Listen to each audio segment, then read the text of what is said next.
Hello, everyone, and welcome to Conversations in Horror, the podcast. I'm your host, Kevin L. Powers. I'm also the owner-operator of Something Wicked Entertainment and Events, and I want to welcome you to my program in which I discuss an individual horror film from any decade and any different subgenre, and then me and a special guest will sit down, discuss it, conversate about the movie, and generally have a really good time. I'm already laughing and having a good time because the movie we're talking about today is a lot of fun, and we do hope that you have a lot of fun listening to us talk about it. So I first am going to let you know about the people I'm bringing in on the show today, which are Mr. Thomas Tinarella and Mr. Dave Watkins. Thank you guys for joining me on this conversation as we talk about Phantasm 3, Lord of the Dead from 1994. Thank you, Mr. Kevin. Oh, I'm sorry. Do it again. Do it again. Boy. Oh, I can't believe Dave was the one that did that this time, whereas you've been doing it the last couple times, Thomas. Yeah, and he did it so well that I think Zoom audio conked it out. Probably. But we do hope that you are listening. When you're listening to this, you realize that what we are doing this month is we are doing our franchise month. So we're releasing episodes on every film within a given franchise. And so not only do you get to listen to us talk about Phantasm 3 in this podcast episode, but you can go back and listen to us talk about the previous films in other podcast episodes that are being released today. So we do hope that you do that. But let us start with this film. I know that both of you, or I'm assuming both of you, are kind of fans of the franchise. So I do want to get an idea of when you first saw the film and kind of your impressions on this film particularly. And we'll start off with you, Mr. Thomas. Yes, Kevin L. Powers. And we Phantasm fans go by fans with a PH. So yes, I am a Phantasm fan. And I've told people several times on this podcast that even though Evil Dead 2 is my favorite horror movie of all time, the Phantasm franchise is my favorite franchise of all time. I think it stands head and shoulders above those freaking Friday the 13th movies, above those freaking, Halloween movies, with the exception of the first one. And definitely stands head and shoulders above the Freddy Krueger movies. There's many reasons for that, most of which has to do with the consistency of the characters. And this one's a very character-driven movie, I think, especially the next one, too. But we'll get into that when we get into that. I don't think I ever actually saw this installment all the way through until I finally bought this nice price-to-own Blu-ray box set of all 5 movies.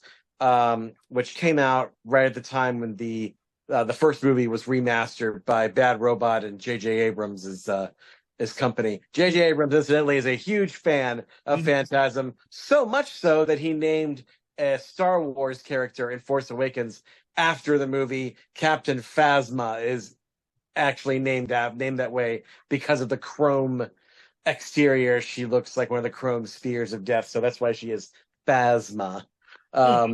Because he's such a Phantasm fan, as I am. Yeah, they really did right by that character too. Yeah, well, she did get her own, I think, animated thing or a comic book at least. So yeah. There's that. But I did. In the next movie, they just pretty much killed off all the bad guys.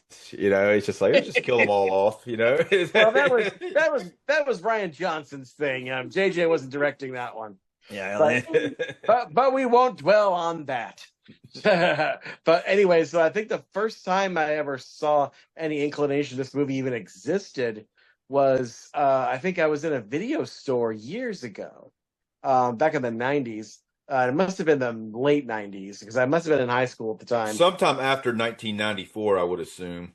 Well, yeah, because that's when it was released. I was still in middle school in 94.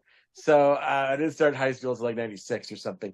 But anyway, 97. So I did see this poster for Phantasm 3, Lord of the Dead. And I'd already known about the first one. And I'd already seen trailers for the second one. And oh my gosh, there's a third one already. Ooh, that's called Lord of the Dead. It must be interesting. But I didn't see any hide nor hair of it. I didn't see any trailers for it. I didn't see any clips for it or anything. I just knew that it existed. And then, of course, we'll get into that later. But I did also see the cover for part 4, and that was all the Phantasms that you had for a long, long time. So I didn't end up seeing this in its entirety until I bought the box set and then watched it and then realized that, I mean, I had read reviews of it in like Video Hound, Golden Movie Retriever that gave Phantasm 3 like 1.5 bones out of 5. I'm like, and I finally saw it and I'm like, what are they talking about? This movie is great. This movie is hilarious. This movie is bonkers. It's probably the most bonkers of all the Phantasms, and I love it for that. This movie doesn't give a crap. This movie just goes for it, and it's just so crazy. Yeah. Okay. What about you, right? Dan?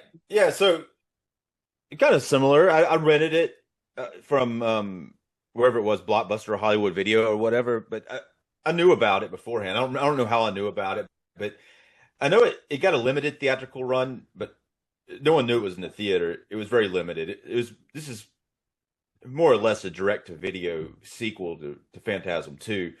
But I was a big fan of 1 and 2 before this one, and I liked it. I rented it. I liked it.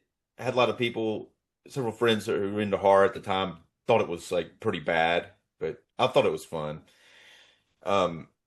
I thought it was a little cheaper looking, even though there's more on screen as far as the special effects. It was a lot more of it, but I did feel a little cheaper than the other ones. But it was still, I thought it was very somewhat coherent. When I tried to watch the next one, which when we get into that one, I might have a better appreciation for it. But I had some problem trying to watch the fourth one, which I've never finished that one. Like Thomas never finished this one. Oh, yeah. But I'll maybe my point of view would be different when I go into watching it. But I actually thought this one was a pretty easy watch when I watched it the first time, and had some very interesting. The way that it's written, like it goes pretty fast. It's like one crazy sequence after another for the most part. It doesn't really let up that much for character development. So. All right. So, yeah, I guess I am the person here who knew directly about this movie when it came out. So much so that my neighborhood video store, who I was really good friends with the owners, allowed me to get a early release copy of this. So at video stores, before they actually gave the release at the actual video stores, they would give films that they weren't sure would sell to to video stores to kind of entice them to buy copies of the movies. They had a copy of this and didn't know what to do with it, so they gave it to me because they knew how much of a freak I was about horror movies. So I got to see this before it was actually released in all the video stores as an early one of those early release tapes, and I actually had it for it. They actually gave it to me when they closed the store. They gave me a whole bunch of them. They closed their store and they gave me a whole bunch of them. And I had it in my collection for like years before I finally got rid of it. But I always remember that because I always wished I had seen this one at the theater because of how much I love the second one. And I always told you guys my relationship with this has been kind of weird because I always loved the poster for the second one, which got me interested in the entire franchise. I went back, found the first one just in time to see the second one. I don't really care for the poster for this one. Love the movie. Yeah. Love the movie. Have never liked this poster. What's up with the poster? It looks all psychedelic and just like really cheap. I don't know. It does, and I did know, and there's a huge difference in quality coming from the second movie to this film. They are a much different beast, but because I was such a huge fan of zombie films, seeing zombies in this film like they are used in this film and like none of the other films, I actually really, really love this film. And for the longest time, this was one of my favorites to watch. Over the years, it's kind of lessened because I kind of every time I rewatch the franchise, I kind of see more critical stuff about all the movies. So the third and fourth one don't hold up nearly as well for me as the first and second one. But I still have a lot of fun watching this third film every time I put it in. I will not know. Yeah. Yeah, this is the first one in the entire franchise where you really do get what Simon Pegg and Mick Frost would probably call proper zombies. Because even though they're not slow zombies, they are proper zombies in the sense that they are full-sized humans with rotting flesh, and they do attack people, and they are somewhat invincible. Even shooting them in the head doesn't work.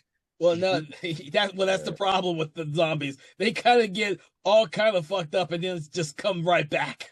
Well, I think they have to have a spirit in their head for them to be able to function, though, don't they? So, Well, not necessarily because that's something we'll get into as we watch it. But Yeah, this is also the first time, the first installment of the franchise where you actually get to see you take a peek behind the curtain yeah, into the tall man's operation, thanks to the spirit, quote unquote, of Jody from Phantasm One, who has now been turned into a spear yeah, by the tall man, and he guides them, guides Mike at one point into the lab, and you actually get to see how a dwarf, or should I say, zombie Jawa, is created.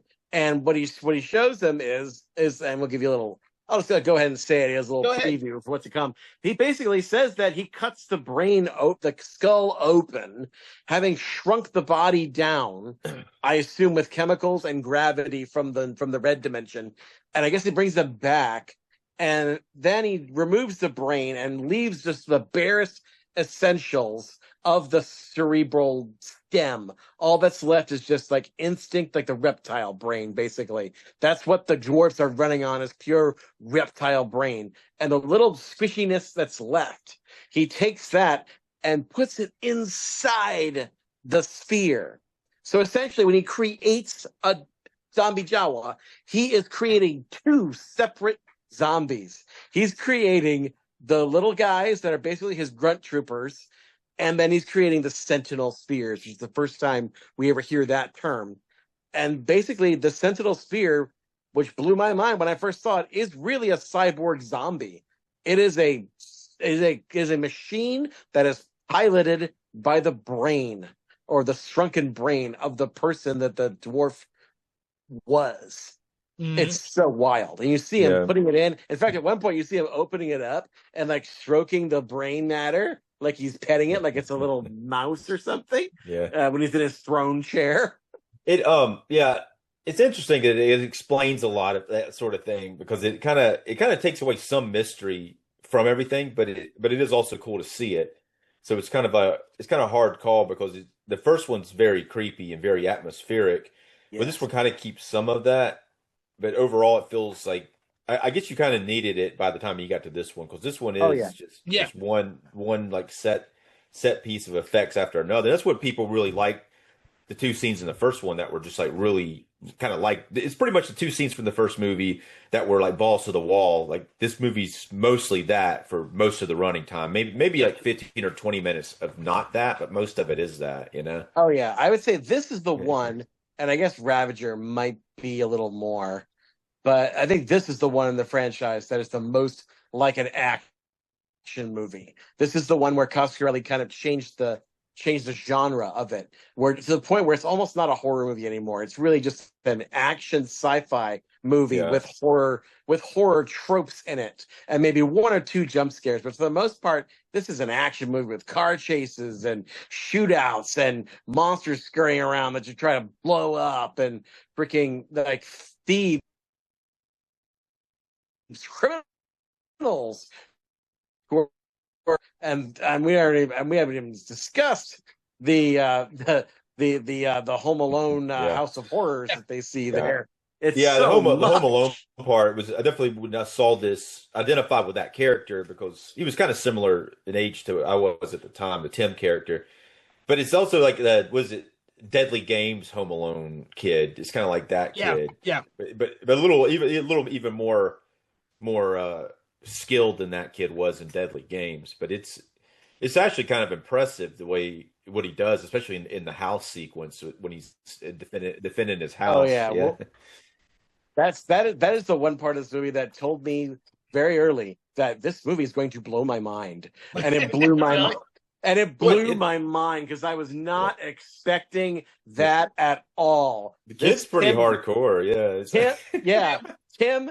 Tim is the most lethal child in the history of cinema.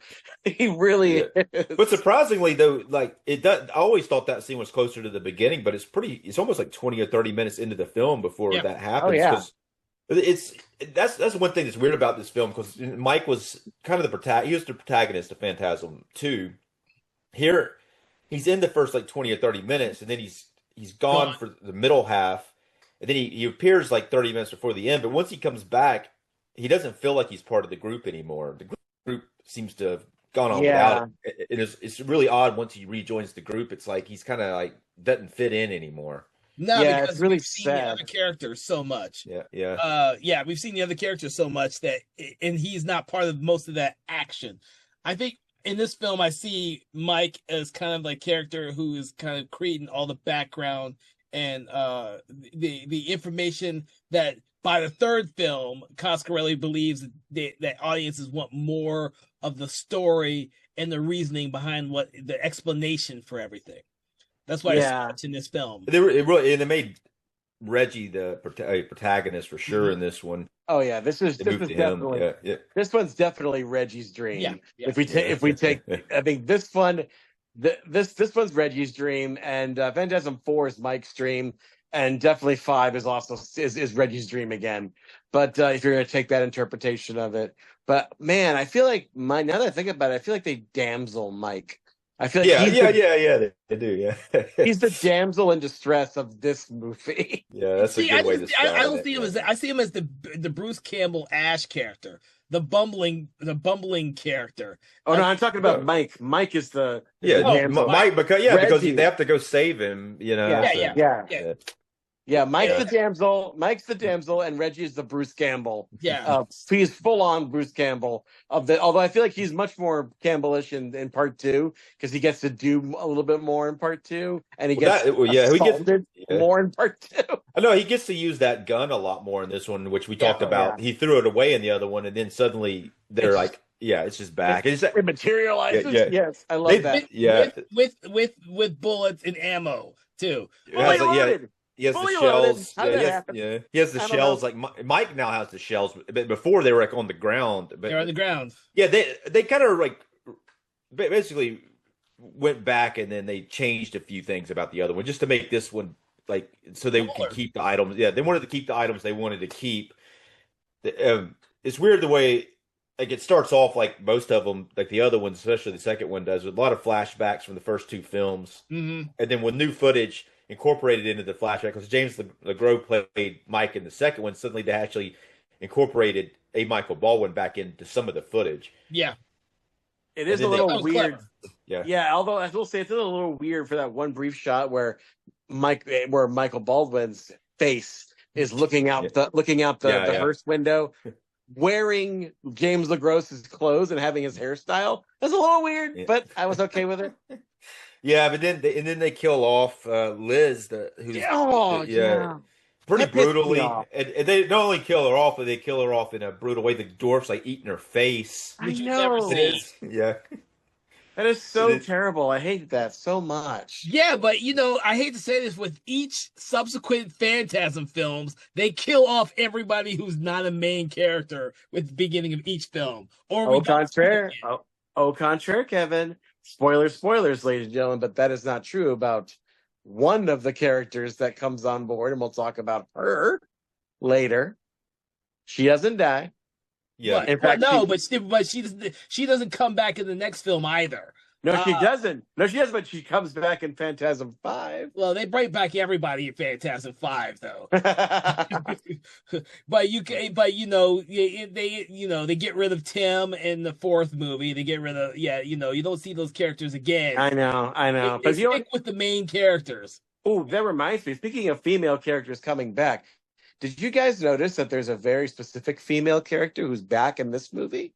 In the very beginning, when Mike is in the hospital and he's got the tubes and everything coming out of his, but this is before he has his vision with the nurse practitioner. It's the lady in lavender. Same actress. Yes. That is her. That is Kathy Lenz. Oh, I didn't know that.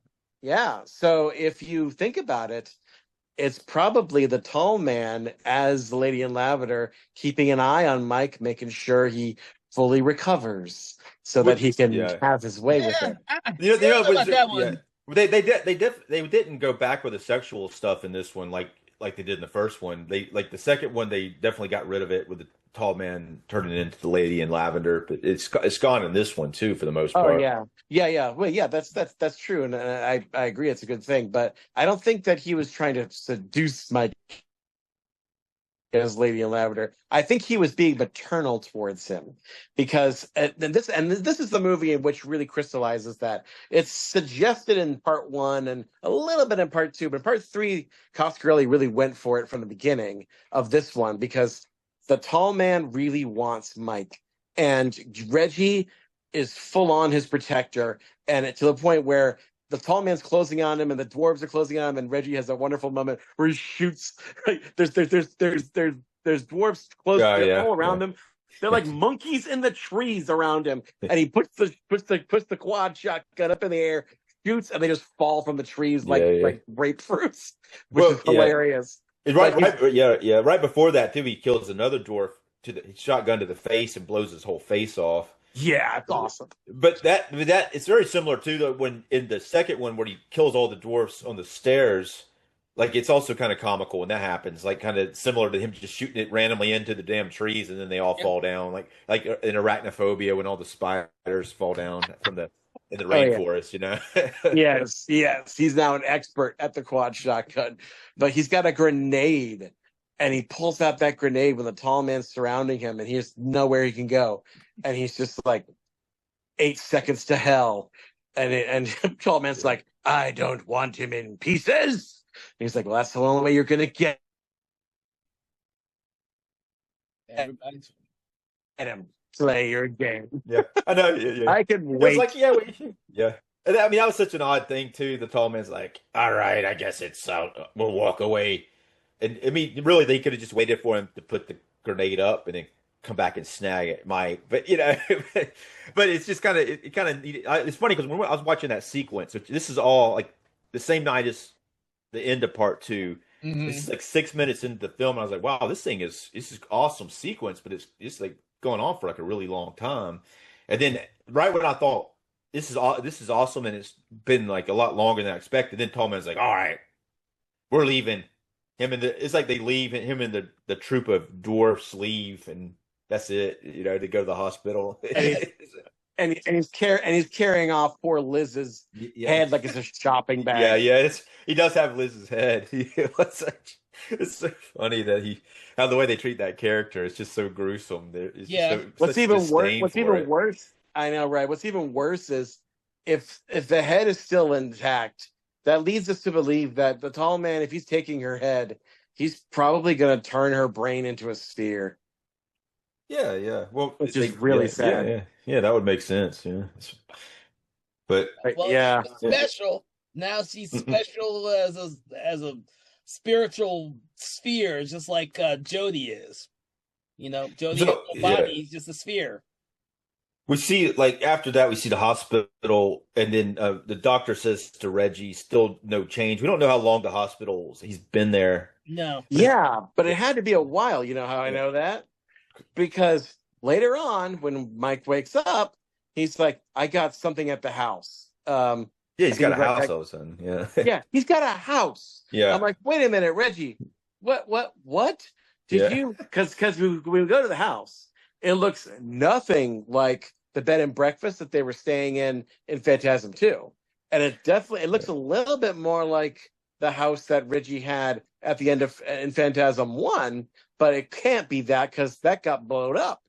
So this I think it's supposed to look like that. It's supposed to look like I think it's supposed to look like that. It does look exactly like that interior wise, but not when we see the exterior of it. No, it looks like a cabin. It's hard to in the middle of the woods.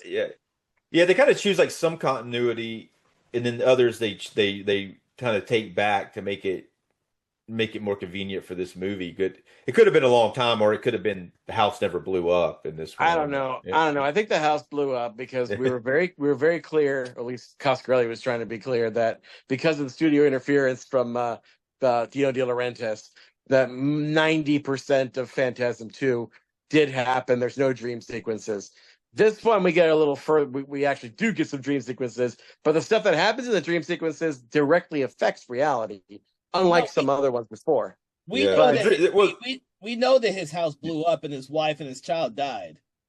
Right. That's right. They do have the picture. He does have the picture of his family. Yeah. Yes, we finally get to see them. We finally see them. Yeah. We don't see them at all, but but going back to the house thing, clearly this is telling us that Mike had to have been in that coma for at least 3 months or so, however long it took for him to maybe get a job and get a down payment or get some. I think he's living in a rental. I think that's what it is. I think Reggie rented a house in that town that they were in Phantasm 2, just so he could be close to Mike. And God only knows what he was doing because he doesn't have his ice cream truck anymore. He has a lot of money though. That's another thing I'm freaking on. I was every time he flashes out all those hundreds in this movie, I'm like, where? I wrote down, where is he getting all his money? Question mark, question mark, question mark. Well, maybe he got it as an insurance money from the house and all his family. Ooh. Maybe they had an insurance policy and the house blew up. And I never thought from that. Yeah, that never bothered me. I just knew that he had money from whatever he did, and we don't always selling ice cream. That's how you get rich. that was his business. He could have a whole fleet of ice cream trucks out there working for him right now. You just don't know. He just takes the money and runs. But so in between the two hospital sequences, we see the tall man in a very bizarre place. He's in a lair of some sort with all these freaking candles. Yeah, that's when we see that. Yeah, you see the little tiny. That's when we see a tiny brain inside of a spear. It almost looks like an Easter egg. He opens the spear up, and it's got a little tiny brain in there. Yeah, and he strokes it with his thumb. Yeah. And he's got like a throne chair. He's just hanging out, and it's got candles. So many candles. It's like as the camera was zooming in on him sitting in that chair like an emperor, I kept thinking, all I could think of was, and I would do anything for love. It felt like a Meatloaf music video. Yeah. It's funny because that's the only time it showed. Growing up, that never really bothered me, but when I was rewatching it for the podcast, I was like, this is odd. You're like, they really need the Meatloaf song in this scene, is what you're thinking, right? I wasn't thinking about the Meatloaf song, no. I was just thinking it was odd. I mean, that's essentially how they start the movie off. They start the movie off with him, the tall man, in this lair of his, and I'm like, Right. It starts off with like a close up of the ball itself, and that's something we didn't talk about, how his reflection. The tall man died at the end of the other one, but here we actually see how he's brought back. It's actually not the same tall man. When we talked about there being more than one tall man before, he actually comes back out of that space gate, picks up his old dead body and throws it back into the space gate. And he looks different too. His hair's like a lot whiter than it was in the second one. Yeah, I think that's maybe how Coscarelli intended to cover the fact that he's supposed to be playing this immortal undead Lord of the Dead, and Angus Scrimm is getting older. So I guess he had to figure out a way to justify the fact that the tall man, who is this immortal undead king of the undead, is aging. So I guess the idea is, and this is kind of the first mystery about the tall man, where this thing I love about this movie is that sometimes it answers a question while also asking two more questions. Like, okay, this explains how he keeps coming back. What it doesn't explain is, where are all the other tall man bodies coming from? It also explains why J.J. Abrams likes the movie so much. Because the tall man came back somehow. Because not just that. Because, but just as like in Lost, he was always like introduce a new. He basically you would solve a mystery by adding more mysteries by the explanation, and it's like the same sort of thing here, where it's just like the tall man comes out of the space gate, and it's like, how many more are there, and how often can he do that? Is it the same tall man regenerated? Is there a time issue? Did you ever ask that question when you watched it? I never asked that question in '94 when I originally saw the movie, and not subsequently. Maybe now, but my ideal now is that he was just an indestructible. He has one body. He throws. If it dies, he throws it back in the other one, and that's how he just keeps showing back up after we all think he's dead in each individual movie. Like you really think it's one though? It's like one thing, one entity? I've always just thought it's just one, not like there's 50 of them roaming around.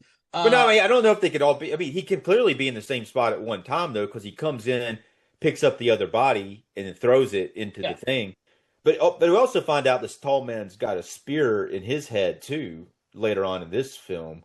Yeah, he literally does have his own. I think it's a golden sphere too, but that's getting way ahead of ourselves. A big one. Yeah, I was just saying. Or I just bring that up because I mean, I don't know. I mean, I don't see any evidence that there's more than one at one time, but I just don't know if I don't Wait, know if he's a entity himself or something else is controlling the tall Dave, man. Dave, all I can say about that is wait till Phantasm 5. Yeah. Or It's maybe. there's so many I was actually thinking about this earlier, and when I was like having a shower in the morning, I kept thinking about all the different theories about what the tall man could be in terms of his multiplicity. And I do think it's very telling when he's got that scene with the priest in Phantasm 2, where he's like, you think when you die you go to heaven, but really you come to us. And Yeah. the first level of that is you thinking, oh, he's talking about him and his Ford.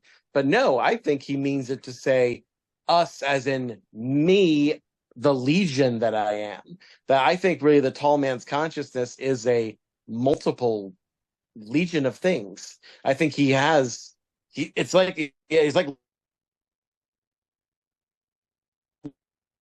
legion. They're all Yeah. connected by some kind of hive mind. Yeah, right. Yeah, yeah. That was kind of what I was getting at. That's what I think is going on too. I do want to point out that quote you just said was originally in the first movie, but they cut it out. So it's not something. Yeah, it's not something Oh, that really? was like he put it in the second one because it's such an awesome quote. But there's actually a deleted scene from the first film where they shot that before. Oh, Yeah, yeah, I'm not surprised now I think about it, because from what I understand, they deleted a ton of stuff yeah. from the first movie, and some well, of it was discovered and put in the fourth movie. But yeah. we'll get into that when we get into that. Oh, before we move on, though, from the beginning of this movie, I feel like we should talk about the players of this ultimate game. We have two new players we've vaguely mentioned in our Phantasm world. We're going to introduce Gloria Lynn Henry as Rocky, who is probably my favorite Phantasm friend, my favorite new friend that they get. Side Companion, if character. you like a Doctor Who companion, you know. Yeah, yeah, right. Well, yeah. She's kind of like a Doctor Who companion. She'd be the most badass Doctor Who companion ever. But Yeah. It's she, yeah, yeah. Some hilarity too. The scenes with her and That's Reggie. what It's there's a lot of hilarity with some of the scenes with her, especially when she relies too much on them nunchucks, yeah. which seemed very, very, very useless for most of this film. Um, Yeah. it, Yeah. did. I like the nunchucks though. Yeah, yeah. It's funny when they break and then he fixes them. You know, She's kind of it's a cool character though. I like the character. Oh yeah, so she gets discovered when Reggie is going to a mausoleum in search of Mike, because Mike has been abducted by the tall man, who refuses to answer Mike's question, like, why do you want me? And they just go through a space gate that materialized out of nowhere in Reggie's rental question mark, and Yeah, left a big old burn mark on his in his hallway, which he makes a statement about. But he finds this lady named Rocky, this African American lady, and another lady named DeAndre, I think is her name. Tanisha, And Denisha, yes. And they're Tanisha. Right, sorry, Tanisha. And they are both wearing army pants. And Gloria has this, sorry, I mean Rocky. Rocky has this glorious flat top haircut. And they are just there in that mausoleum. And then here comes the sphere of death coming around, and it drills right into poor Tanisha's head, and she dies. She's there. And They're there for a reason too, by the way. If you didn't oh catch it. yeah, Yeah, because the same thing that's happened to everyone else happened to them. They're there to see in search of their family members that have gone missing. yeah, Sees them there. yeah.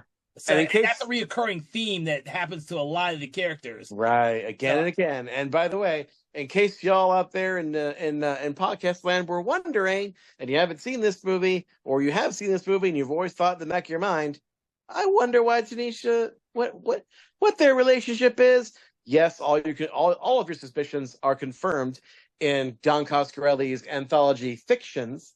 Yes, Tanisha was in fact Rocky's girlfriend. interesting. I still have to read that.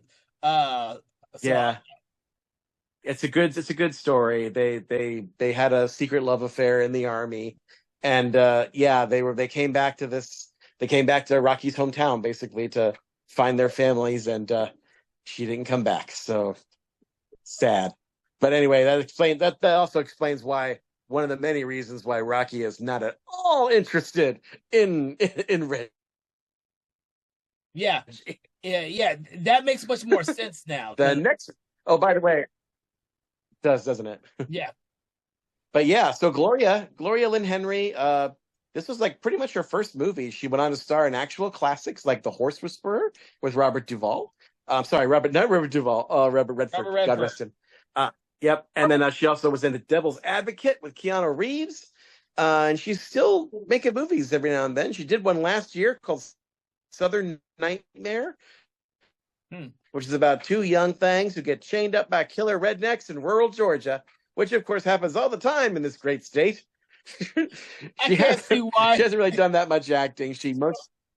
You can't see why? Oh yeah. No, I must say she hasn't really done that much. Georgia has a bad rep of having way too many hillbillies killing minorities in the backwoods. Oh my! Yeah. It looks interesting though. I kind of want to see it. She hasn't really done that much acting outside of these movies though, because apparently she has a children's theater program that she runs, and she does the occasional horror conventions, which of course we Phantasm fans love her for. So Gloria Lynn Henry, God bless you. And next up is Kevin Connors as Tim, the world's most lethal boy. This was his first movie too. He went on to star as Bud in Pleasantville, which people may out there remember as the movie where Tobey Maguire and Reese Witherspoon get sucked into a black and white TV show. Awesome movie. It's also got William H. Macy and Jeff Daniels in it. Yeah, it's a great movie. They have a new 4K of that coming out from Scream Factory. They released it. Yeah, they released it. They announced it last month, but it's a Shout Select, so it should be pretty cool. Oh, cool. Good. Glad to hear that. I don't think I've seen that since I saw it in the theaters when it came out. Yeah. Great movie. I like that movie a lot. But yeah, I saw it probably 3 times. I think I saw it in the theater, and then I bought like a DVD or VHS. And same here. Yeah, it came on like TV some too. Yeah, I'm sure if I watched it again, I instantly recognized Kevin Connors. Like, that is the boy from Phantasm. I didn't realize he was in that movie. Who's he play? Who's he playing in Pleasantville? A character named Bud. Oh, because he's not. Yeah, because Tobey Maguire is like the main kid, and then Reese Witherspoon. Yes. Yeah, the one with Paul Walker in it too. Yeah, it did. Yeah, but also, so Kevin Connors did have 2 starring roles. Who could forget his amazing turn as Tommy in Harry the Hendersons, the TV series? Oh, yeah. There was a TV series that went for 3 seasons. Apparently, the actor was it Peter Baker Hall, I think. Yeah, Kevin Peter Hall. Kevin Peter Hall. Yeah. He passed away after they did the first season. He's the one who played Harry in the movie too. Yeah. But yeah, I've never seen the series though. But it's I did. The movie's awesome though. The movie's awesome. I saw the show. It's meh. Yeah, that's why it's the movie ends so great that it's kind of weird that they kind of took it back on it. I know, right? That time period, dude, they made shows of random weird ass shows like Weird Science, the TV show, and fucking what was that? Honey, I Shrunk the Kids, the TV show, and that was the time period, dude. Yeah. They're doing it now though. They're making like the shows out of anything now. They're making like a Angel Heart show. Like Angel Heart. It's like what? Angel Heart with like Mickey Rourke and Robert De Niro film. They're going back to the source material and making a show, and I was like, oh my god, this is so freaking weird. Who the heck is doing Angel Heart the series? What?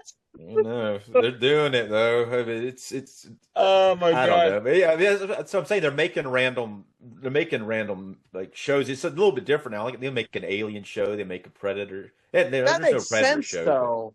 That makes sense, though. Like an It show. I mean, kinda, I guess. But they made a From Dusk Till Dawn show. It's just like whatever they can do. Yeah, no, I thought the first season was good. It kind of lost me after the first season. I think, but I don't know. But yeah.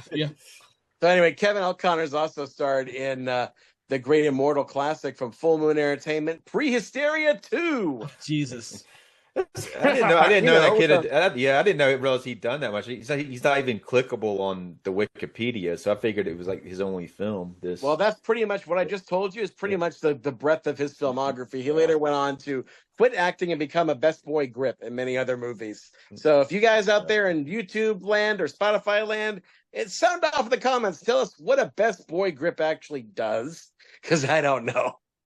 But this the actor, he does a really good job as Tim, though. Oh yeah, For being like kid actors are often insufferable. Kid characters are often insufferable in films, but He's pretty good in this fixing film. it pretty good. yeah, and he does. Yeah, He doesn't overplay himself either. He doesn't have the gosh, now, kind of thing that kids back in the 90s did. He plays everything very straight and very kind of casual, which for some of the murder scenes he does comes off a little sociopathic. Yeah, I like it when he kills that one dude just point blank. He falls in his trap and he walks over there with a gun and just shoots him. Yeah, it's like it's like execution style. Yeah, it's like we don't just go over there. You got him in the trap, and instead of having some elaborate spike thing kill him in the trap, he just has a gun, shoots him. I got you now. And that hole is gigantic. And by the way, I love the fact that you can see that it's not really a hole, because if you look at the wall of dirt on the right, it flutters like a curtain.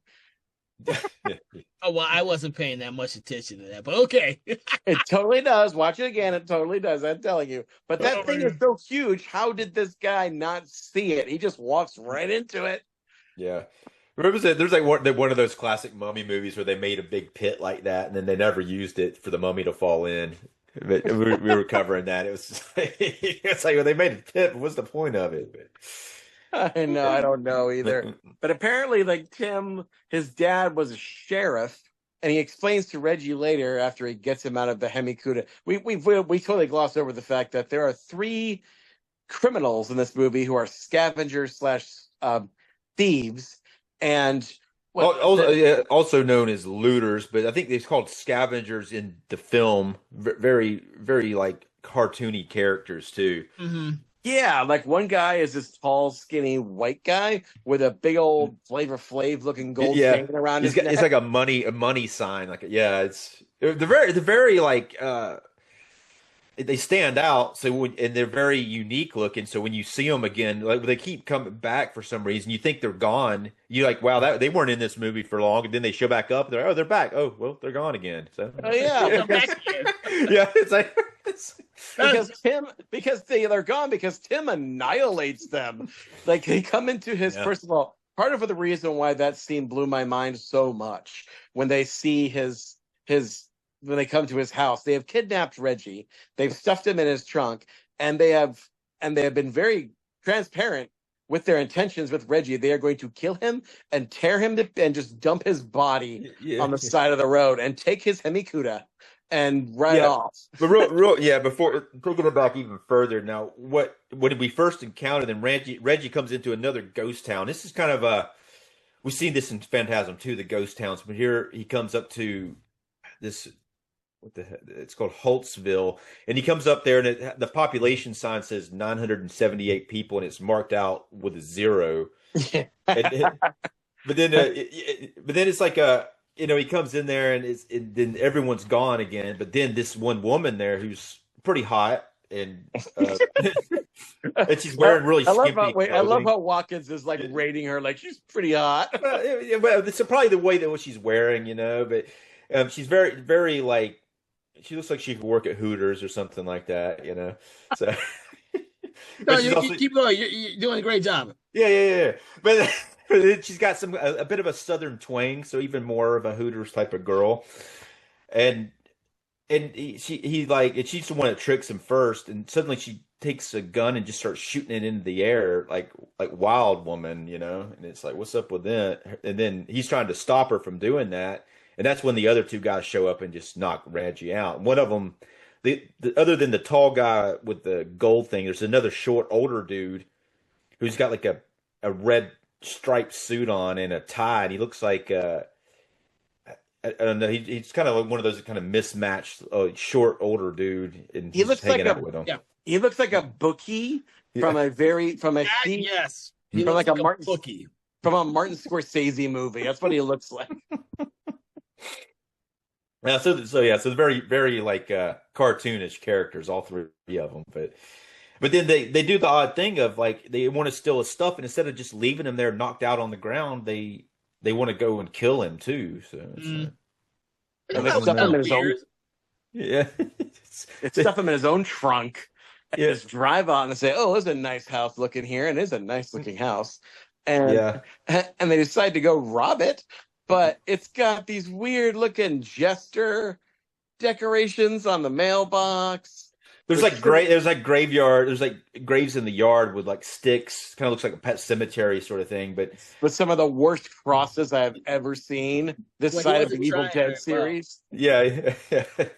But that's like, Tim apparently had done that. But isn't it kind of odd though the way they go to the trouble to bury people in this? It's like, well, why do you? I mean, you know how long it takes to dig a hole to bury somebody? A lot. I mean, if you've ever buried like a dog or anything, it's like, wow, this is going to take you like a long time, and it's like, and they're, here they are, and they're having to deal with like these lurkers coming out at night, and then they have these idiots who are trying to kill them anyway. Why would you even bother to bury them? I don't know. I don't know. I You think can't have dead bodies around. They bring the rats, the flies, and the fleas, and the yeah, pestilence, Yeah. dude. yeah, man, I can't don't do know. that. But it's a lot of effort to bury. It is. He already has a big hole in the backyard. He could just throw all three of them into the back with a big hole. But that's a trap. You can't fill that up with dead. Although that would make it it would make it a more obvious trap because the smell would waft up Yeah, from yeah. the hole. But it would also, if you could somehow mask the smell, it would make it a really disgusting, ghoulish trap. If you were like walking and you got sprung into that trap and you fell into it, and there's nothing but dead bodies and skeletons in there, that would be really wild, which would Yeah. make Tim even worse. Tim is not Leatherface in Texas Chainsaw Massacre. We don't need no body pits here, okay? No, we don't. But we don't. But instead, what we get are clown dolls with butcher knives coming out of them. Yeah. Wait. No, he's got some wicked looking like things he's made, but he kills like the girl. He kills her first. He throws like a hatchet at her, and It's it a goes. tomahawk. Yeah, dude. yeah. But it goes right into her damn head, and it just kills her right away. And it's like really shocking because you would expect her to live longer, but it's just like, wow, okay, they Nope. killed her. Yeah, It's done so. yeah. And the guy's like the dollar sign guy's like about to cry over that, And Rufus. You keep calling him dollar sign. I was like, what the fuck is his real name? Rufus. but they never say their names in the That's movie. right. They don't. Yeah. They do. Yeah, I don't think they ever say Edna's name.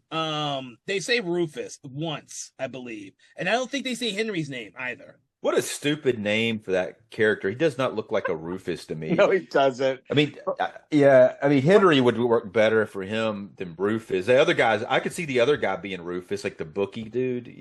Yeah, he looks more like a Rufus than me. But If they mention Edna's name at all, it would be at the scene when they first do it at the car. Yeah. When they first come out. I was listening for their names though. I was trying to get them, like just write notes on it, and I was just like, "There's no names for these characters." And I got yeah. Rufus's, and that's how I just pictured who each of the other characters Yeah. were. Yeah. I don't know about you, but I'm just going to refer to them as dollar sign guy, bookie, and Edna. She's got a name. I'll just call her that, or Splithead, because that's kind of what happens to her. Yeah. But yeah, that's what I'm going to refer to. So anyway, like dollar sign guy is mourning over Splithead, and he runs, and then little Tim just runs off. By the way, we forgot to mention this, folks, but like Tim's House of Horrors is punctuated by the fact that the first glimpse they see of him is a little person in a red hoodie with a baby doll mask on. Yeah. And then, it kind of reminds me of like Don't Look Now, Yes. Oh, yes. Yeah.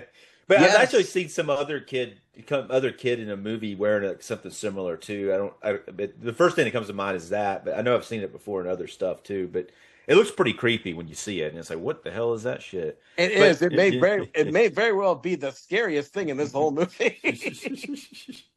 But you He's think it might be running another around. dwarf or something. Luckily, it's not. But Luckily, it's not. No, instead we get something that's much more lethal than any of the dwarfs, which is Tim, because like he tomahawks, what's her face, and then they chase him outside to the front yard, and he's just standing there with his like holster of bullets because he's got a huge magnum that apparently was his dad's, because his dad was a sheriff who was the first one to die when the tall man came and took over this town. and they're like, "Come and get me, you losers!" So he's basically what if Kevin McAllister in the Home Alone movies was the lethal killing machine that we all knew he really was. In fact, fun fact, in that anthology book fiction, Tim does get his own backstory short story, and it's called "He Was Home Alone." Yeah, it's definitely a play off of Home Alone. Yeah. It's but then And what, yeah, and what does he do to them? He Miami connections them.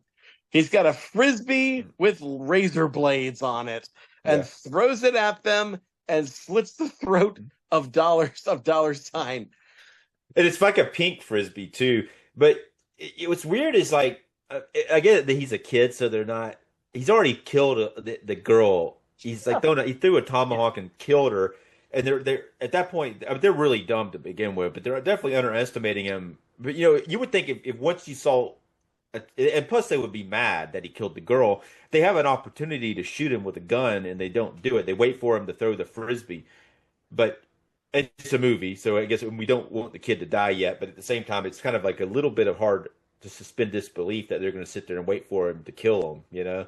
But I don't think they realize that the frisbee has razors on it. It's I don't pretty know, obvious, but he threw a damn tomahawk and just like it went right into her head from across the room. So it's like it's not like he's not dangerous. But yeah, keep in mind, Tim's not standing right next to them when this is all happening. No. They just see a frisbee. They don't really see the blades in the frisbee.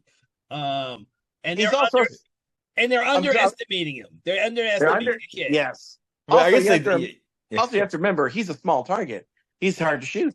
but then it happens again after he kills the dollar sign with that. Then the bookie thug picks up a gun and he has it pointed at him. He's like, "You've done it now, you little bastard," which is like a Home Alone, like not without the bastard. Then that's when he falls in the pit.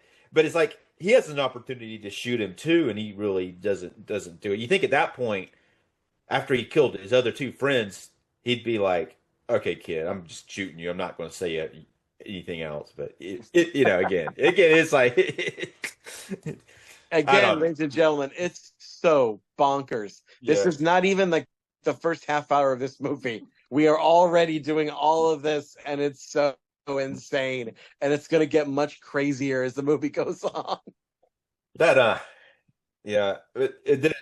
And then he goes and finds Reggie in the trunk and gets him out. And at first he thinks that he might be a threat, but then he finds out he's not after having a conversation with him. And they become fast friends. Yeah. Become like father and son thing. This like back to the first film where he has Mike as the kid. This kid's a lot younger than Mike was in the first one, but it's kind of the same kind of dynamic going on. I see that specifically because there are so many callbacks to the first film with parallels between Tim and with Mike from the first film and this film. Shots and things that they do. I mean, or even Mike when in the second film when we later see the car sequence with Tim and he sees Rocky on the side of the road, calls back to the second film with Mike when Mike sees alchemy on the side of the road. There are so many of these parallels between Tim and Mike character between both films and this film. Once you see that too, that hitchhiking scene with Rocky, it's like I started to think of like it was going to be like another alchemy situation where she was going to turn out to be a villain. Which we didn't talk about alchemy, and we talked about when we talked about the second one, but they showed the flashback of her with the ball in the side of her head, and we quickly see that is that was a ball, though. We see that pretty quickly that some of the other people that's where the ball comes from, and that was maybe not maybe it was originally intended to be that way, but it's definitely is intended to be that way in this film. Mm-hmm. It's definitely a part of the process of the tall man turning a person into either a sigil sphere or a dwarf zombie or a regular sized zombie that we call lurkers. And we're not sure exactly what the function of the lurker is, except maybe just to be lurking in any town that the tall man has already destroyed and like I guess they're just there to kind of kill anybody or abduct anybody who just happens to be there, or as just a trap for Reggie and or Mike, because we've already seen kind of sort of versions of lurkers before. When of course, alchemy being the first one, the first confirmed one, but we may have seen it a little bit with the hunchbacked sort of lurker that was made to look like Liz and had the worm coming out of her back in Phantasm 2. Yeah, yeah. This is, I mean, sometimes you have to question motivations, but it does seem like if he is laying traps is one thing, but it does seem like maybe he is trying to cause some kind of apocalypse on Earth. Oh yeah, that's another thing too. Is like every place that Reggie goes to, where the tall man has clearly taken over. Which, by the way, we forgot to mention that when Jody shows up as the Sphere, he tries to stop the tall man from taking Mike, and then the tall man's telekinetic powers destroy him temporarily, and turn him into like a black sphere because he's all burnt. Yeah. And from then on, Jody, the Sphere Jody, kind of functions like a very primitive GPS system, basically. Yeah. He kind of like wibbles and wobbles and kind of goes into the direction of, let's go that way, go to that town. And that's where the tall man was, or maybe Mike might be. And so that's how they figure out which town they're going to go to. And they're searching for him for God knows how long. Remember, the last movie took place in 88, 89, thereabouts. And then Mike was probably in coma for 3 months to a year. So there's no telling how long it took this road trip around the Northwest. We know that the final place they go to, I don't remember the name of the town, but it's near Boise, Idaho. We know that because it says it on the map. But anyway, yeah, it's pretty crazy how like now we get the picture of what is inside those zombies' heads, and that we now know that the spheres are part of it. They are not just free forming; they're also inside your skull. Yeah, they talk about, which we don't see it. They talk about how the lurkers come out at night, and so they can't go out at night. It's kind of interesting that happens. It's like a zombie thing, It's like they come out at night. It's like what is that? Vampire. Vampire. Yeah, it is a vampire too. I was thinking the last man on Earth. I Am Legend. Yeah. I Am Legend. Yeah. Yeah. I was thinking they were going to do an I Am Legend type thing when I first saw this, where they're like the lurkers are assaulting Tim's house. He's got all these wonderful traps to keep them at bay. Yeah. But yeah, no. I mean, that kind of happens in the short story a little bit, but yeah, no, that's not all what happens in this movie. Well, because it could have the movie could have easily have spent the rest of the film at Tim's house and done shit like that, but they don't stay there very long. No, because they got to find Mike. Yeah, I mean, this is a Phantasm film, and we got to go see more mausoleums. Yeah. I'm trying to think of any other franchise or even film where the majority of it is based around the ideal of a road trip. Like, with the exception of the first film, every film is like a road trip movie as a horror film. Yeah, it is. Yeah, road trip horror. Something that you only see in those huge epic action films like James Bond, where James Bond has to go to 5 different continents to solve the mystery in each fucking movie for no apparent reason. I like it when they get near a location sometimes, and they're like, yeah, we're going to so and so, and they're like, yeah, that place is abandoned now. I wouldn't go there. It's like they're in a town over, but you're like, yeah, that town just died. Yeah. Don't go there. They do that. Yeah, they do that twice. Mm-hmm. And both times it's different explanations that are equally apocalyptic. This like one toxic spill and anthrax. Yeah.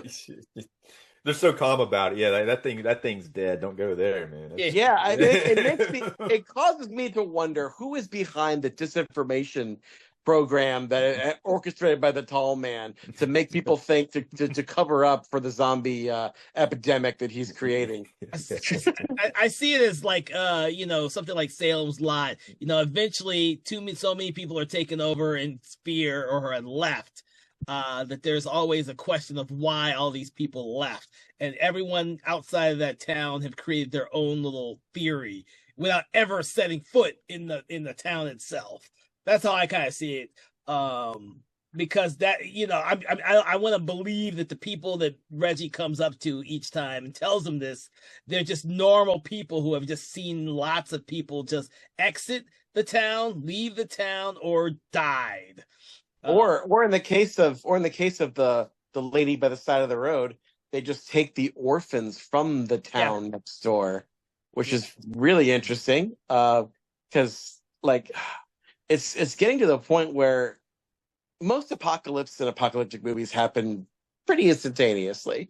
Or if it's a plague movie, it might grow over the course of a few years. This is the first apocalypse that we're seeing where it's so gradual that people don't really notice it. Yeah. It's where it started to take it as a normal thing happening. But that lady you're talking about, Reggie tries to do the right thing with Tim. He tells Tim, he's like, little kids shouldn't be playing with guns, and Tim says, I ain't a kid no more, which I guess technically may not be after doing what he's done. No. But then there's a woman she's taking care of other kids, and he tries to drop Tim off there, and then Tim gets in the trunk and comes with him anyway, and later on he ends up staying after that because he figures Tim's just going to keep doing it. That's something that Mike did in the first Phantasm too, yeah. you know. That's the thing I know. That's what had me seeing this parallel between the Mike character and the Tim character, and stuff like that. I just saw them doing the exact same thing, and I guarantee you, it's all purposeful by Coscarelli. Oh yeah, for sure, it's purposeful. Yeah. I mean, and also I think would have landed a little bit more, a little harder if Reggie had been critical of Jodie's parenting skills in the first movie, and like how he was going to basically abandon Mike, and then here you have, and then years later you have Reggie in the same kind of situation with this kid, and he tries to abandon this kid and is unsuccessful in doing that. So in a way, Reggie becomes Jody in his old age. Well, I mean, it's not really an abandonment though, because he's going on a dangerous journey, and he's really just trying to get the kid to safety, and with a woman who's going to take care of him, and he would have been better off staying there ultimately. But there's some parallels between it, because it's not like Reggie doesn't really know him before he picks him up. But this kid is ready. He's tasted blood. He's ready to kill some shit. He's not. God only knows. I mean, you say he's not like Leatherface. I'm sorry. I think he probably has skinned a few people and turned them into like dolls or something. Dude, we only see the 3 original graves in the yard, and then he adds 3 more. He's only killed like 6 people. That's not enough. I need to reread the story. I think he's killed more than that. Actually, no, that's right. He has killed more than that, because there are other scavengers, and he even mentions them. He's like, where those other graves are like other scavengers who are trying to hurt me. Yeah. But like there is like an instance where I think in the short story it talks about like there were some other people where they had a girl with them, which was different, like a young girl, and they tried to like make him think that they were safe people, and they weren't. They were gonna like sell him or something on like some kind of kitty black market or some weird Epstein type stuff. And he ends up killing them all, and he ends up making one of the other guys crash his car, and he doesn't bother to take his car out of he doesn't bother to take his body out of the car in that one, I think, because by now the tall man has started collecting dead bodies. But this kid was traumatized, let's not forget, by seeing the zombie of his father grab his mother and pull him into the hearse while the tall man drives off with him. Yeah. So there's that. There is a moment, which is a callback to Phantasm too, where Mike and Reggie, when Mike as James LeGros and Reggie, after Reggie decides to go on the journey with Mike, he says, "We've got things to do. Let's go." And he says the same thing to Tim in this film after he finally decides he's gonna stick with him. Yeah. And they finally begin their little journey, and I love that. And this brings us back to when they go to this motel. This kind of brings us back to the disinformation of the slow apocalypse. There's this wild kind of decision that the set decorators decide to do with this motel, that they go to this little motel and they get in, and Reggie decides to check them in, for the night, and the guy, there's like wall to wall inside his office is all this Jesus stuff. You got like several crucifixes, many crosses. There's even the praying hands bookend up at the corner that I think at least a few of my relatives may have had. There's like a Jesus picture. There's some icons here and there. And then the guy comes out, and what's funny is like there's no indication from this hotel guy. He doesn't make any reference to God or faith or anything. He doesn't say like the anthrax thing is like sure the sign of the end times. Never mentions that. He's just a guy, and he gives Reggie his room for the night with Although it's funny because Reggie purposefully takes the room that has the one queen size bed and basically lies to Rocky and it says they only had the one room with the one bed. So, but the guy's got all this Jesus stuff everywhere, and nobody mentions anything about it. And I thought it was kind of interesting. Why is it there? And the only thing I can think of is one of two things. Either number one, either Don Coscarelli, who is Italian, has some kind of Catholic faith, and this is how he's expressing that. He expressed it probably a little more overtly in Phantasm 2 with the priest character. If that's the case, well, cool, bravo. I too am a fellow believer, so I'm not the way he is, but yeah, that's cool. Okay.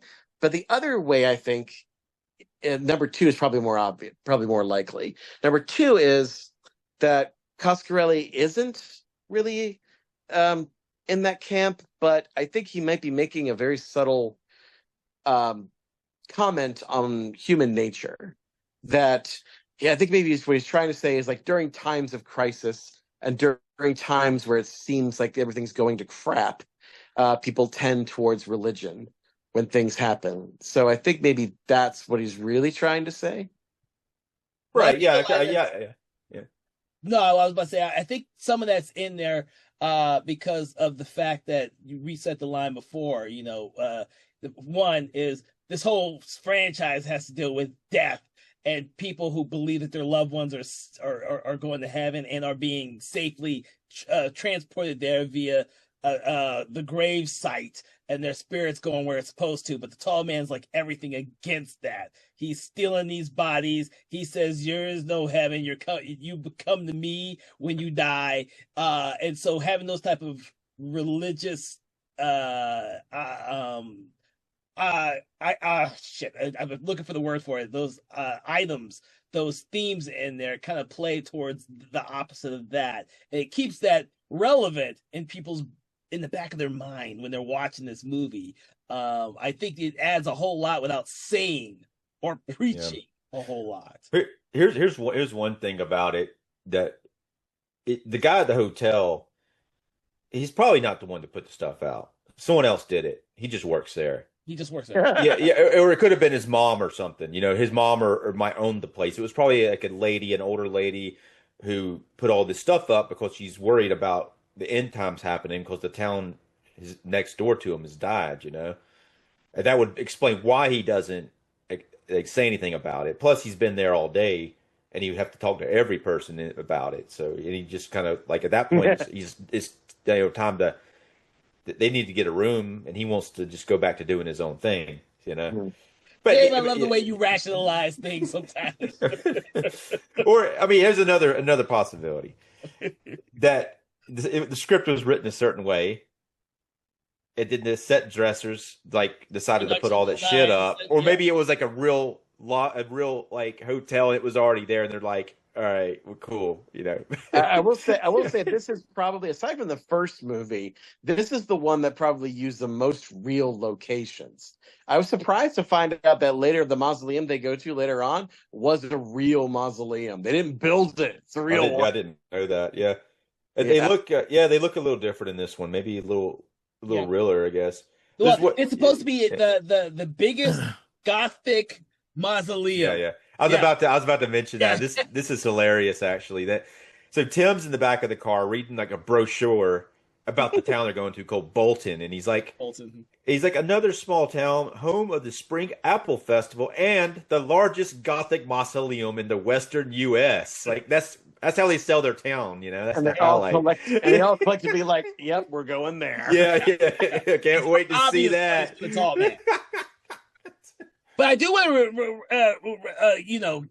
to keep it in the brain pan, especially since we have two more films to go. That the religious iconography is in the second film. You have the priest and you have the preacher and the whole thing about the his rosary beads and all. There's that stuff is all in these movies, but it's not preaching to anyone. It's kind of all background. And I'm sure there's lots more as we as the films go on. I only started paying attention to that really as we were rewatching the film. So I only started noticing that myself the first time while we were rewatching the film, because we're taking a more critical stance at these films. So Well, yeah, considering what happens to the priest too, it is definitely like a dark take on the religious part of it. Yeah, because it doesn't seem to play into the solution. Like Reggie or none of the main characters really pull from any type of religious perspective. No, Liz although Mike did grab a crucifix in the first movie. Yeah, that's true. Yeah. Yeah. And Liz does in the second movie, but not in this film. There's no one in this film really that kind of. And when we watch the fourth one, I'll have to think about that one too, because I don't recall anyone from the fourth one. But they don't. Yeah, the crucifix doesn't work, and they know it doesn't. Because it's not a religious thing like a vampire. It's not something that's come from hell or whatever, where it could be hurt by faith. No. Well, yeah, he's a cosmic horror villain. Yeah, but he's definitely a satanic archetype in many ways, that he fulfills the function and exhibits many of the qualities of a Satan. Although he does, and instead of fire, they use ice to try and kill him in this one, which is interesting. We should probably also mention, like I said, this is a horror. This is not really that much of a horror as a genre. This is definitely an action, but I would say this is not just an action movie. This is an action buddy comedy, really, between Reggie and Tim, but also Reggie and Rocky. And that I do want to mention one other character is the Jody Spearball that comes with them too. Yeah. Yeah, he functions more like a guide and also like an exposition machine. Yes, yeah. I would say guide is the perfect description of Jody in this movie. Is more it starts off though. That's how the journey starts. When he goes to look for Mike, it's like a Wizard of Oz sort of thing. The ball is one of the three people that come with him. It's like the ball, and then he picks up Tim, and then Rocky. Are you trying to say that? Are you trying to say that Jody is the Tin Man, and possibly the Scarecrow? Right? Rocky's the Scarecrow. Yeah. Well, I would think. I don't know if yeah. She's the Cowardly Lion. Yeah. Yeah. Maybe. I mean, I guess it's like you just got to have that idea of three different characters that come along on a journey. And Toto. Yeah. But you're going to say the comedy part though, when they go into the bedroom in the hotel and he tries to seduce her, and it's not. He's so smooth. It's like so like pathetic and it's like hilarious though. But he acts like he did in the second movie with Alchemy, but he doesn't play right with Rocky, because obviously we all know now that she had a lover and is gay, so it doesn't work well with her. I hadn't seen the other one. I was assuming that already the first time I saw her in this film. I'm like, she looks like she's gay. That was my first thought on it. But you were right. Yeah. Well, the thing is, I didn't think about that when I was growing up in '94, but rewatching it, I did question that, because I was like, why was she with her and all that type of thing. But you just confirmed my suspicions when you said that it was in the story. So, but it's so funny though that Reggie's is so hurting so bad that he's gonna trick her into getting into bed with him, and then like come on, please do it. Have you ever tried vanilla? Yeah.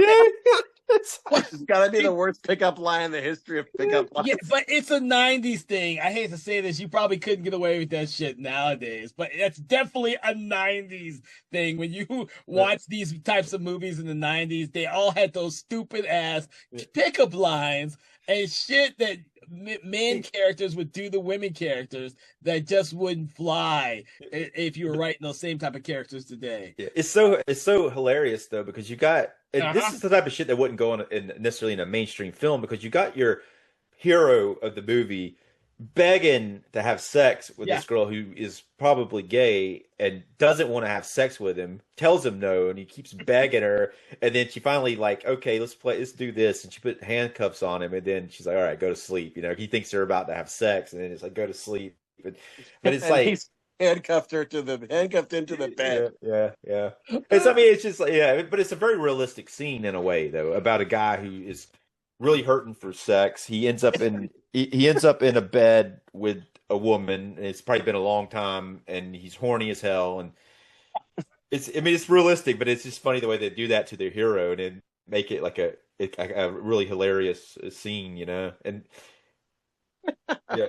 I And like then the the way way that Dave, every time Dave says it's realistic, I'm laughing my ass off. But I think it's a realistic scene. I mean, it's like it would be unrealistic if all of a sudden she decided that she would have sex with him, and it was like Oh a my really God. hot sex scene out of nowhere, like we're expecting to happen. Which also Yeah. it was a cliche in the '90s action films. Yeah, I mean, we But were it's expecting that funny. shit to happen. See, the It's like- thing is, for me, it's funny because when I remember seeing this in the '90s, it would be that's exactly what would happen in an action film. The two people who have no fucking chemistry in the entire movie decide to have just a random sex scene as they're being chased by the bad guys. yeah, and then it would dissolve between it, and it'd go on for like 3 or 4 minutes, And it's Yeah, like, and then in this movie, you see the same type of thing happen, but Reggie gets handcuffed to the bed. So I always found it hilarious. I don't think it'd fly in this day and age, just like those random sex scenes in action movies don't fly in this day and age anymore. I don't think this would fly. no, it wouldn't, and it makes me real, and it just further confirms to me that Alchemy was a lurker at least the whole time, because the only woman who would jump into bed with Reggie, barely knowing him, would be a zombie. You're so hilarious, Thomas. But- Which probably makes him feel really awful by the time. I honestly don't believe there was there was a thought in terms of continuity for that type of thinking with these films. I think leaving it ambiguous is part of the charm of these films. Like you just, as a writer, you would just say, "I'm just gonna let audiences be ambiguous. Let them figure this shit out themselves. I don't need to. It's just fun to play with audiences that way." Like, Don Coscarelli knows what he's doing because these are the only films in his entire filmography that are like this. The only ones. So you have to have an idea that he knows he's putting all this shit in there for a reason. Because he doesn't play with audiences like this in Beastmaster. I was thinking the same thing. Or Bubba Hotep. Or any of his, well, maybe a little bit in John Dies at the end, but that's based on the book, so I give him a little leeway on that one. But yeah. I keep forgetting he did that. Huh? I said I keep forgetting he did that movie. yeah, Such a great movie. Such a great movie. Yeah. But yes. So No, so what happens after that? Then it's the next day they're driving, and then they get lost. They don't know what they're doing. Oh, that's right. And he's just like, we're lost. What are we doing? And then suddenly 3 hearses drive up down the road. It seems like it's more than 3.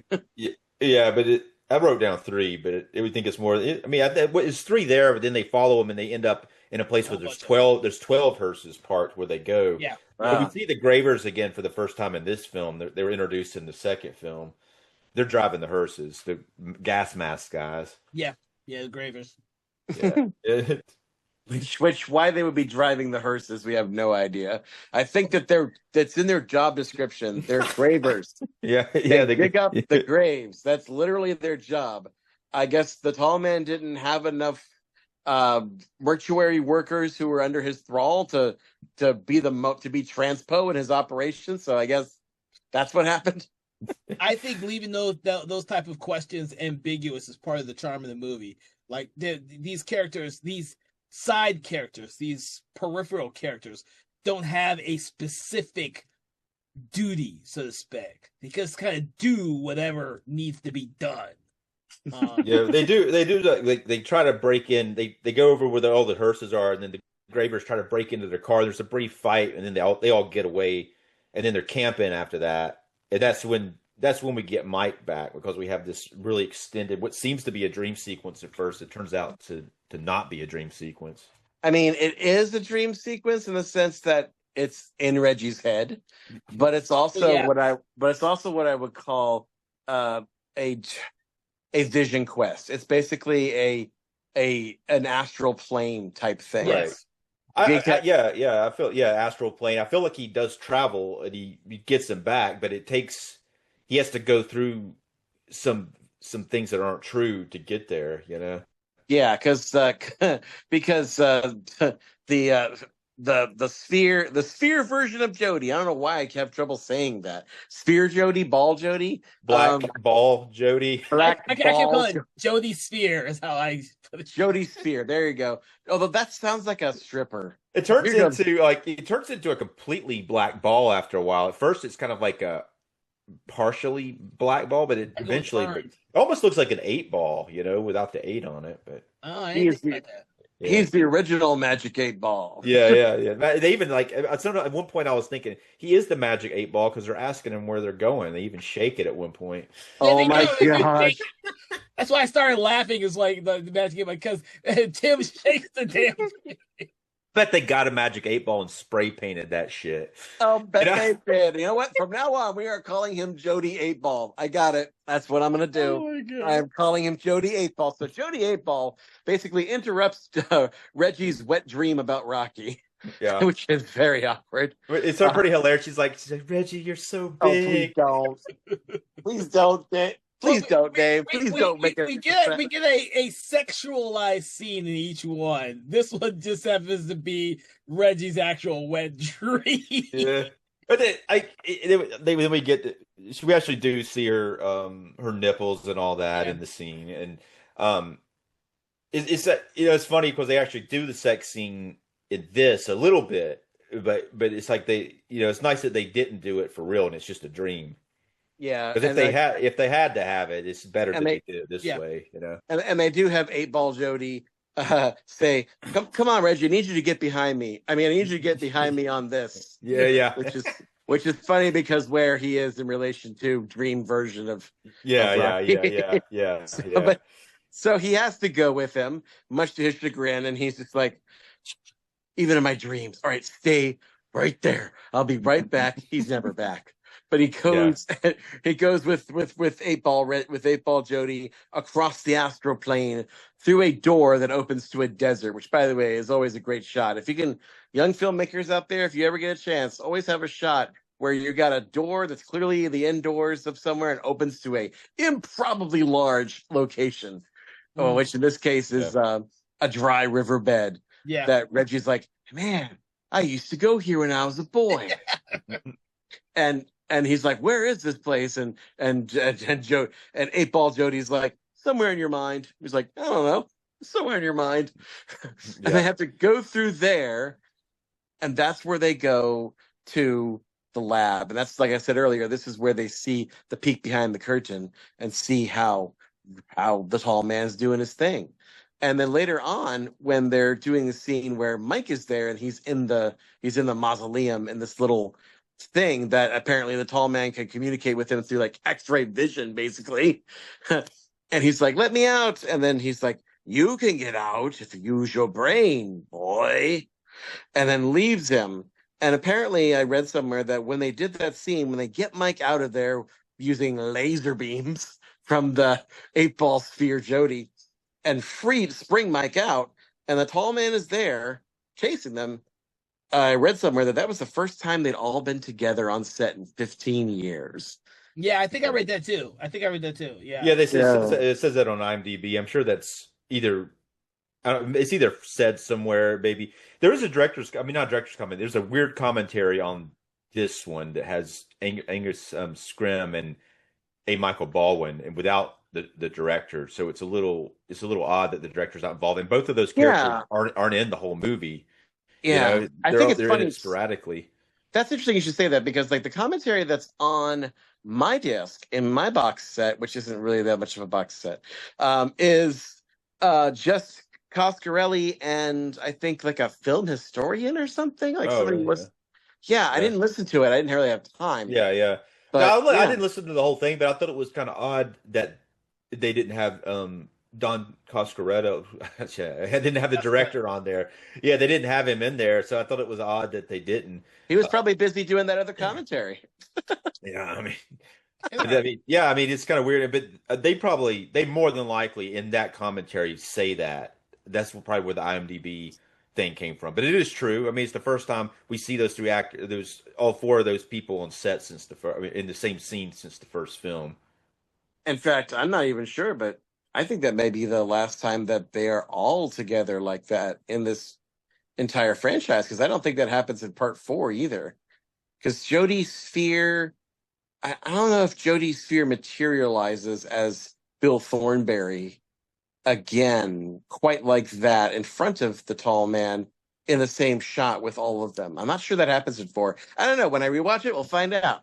But yeah. anyway, like there's a break, like they break Mike out of the mausoleum, and Jodie uses some like pan-dimensional space voodoo to open a space gate. But yeah, this whole part gets really friggin' weird, by the way. It's like, I mean, I guess in order, it's almost like a David Lynch Twin Peaks, like The Return or I mean, it's it, super. it, yeah. I was gonna say it's super cool, but it's not as. I mean, by Phantasm standards, though, seriously, it's not quite so weird. We've seen much weirder stuff than this. But what does break it a little bit to me as I rewatched and started thinking about it, I was like, huh, that's a pretty cool trick, Jody 8 Ball.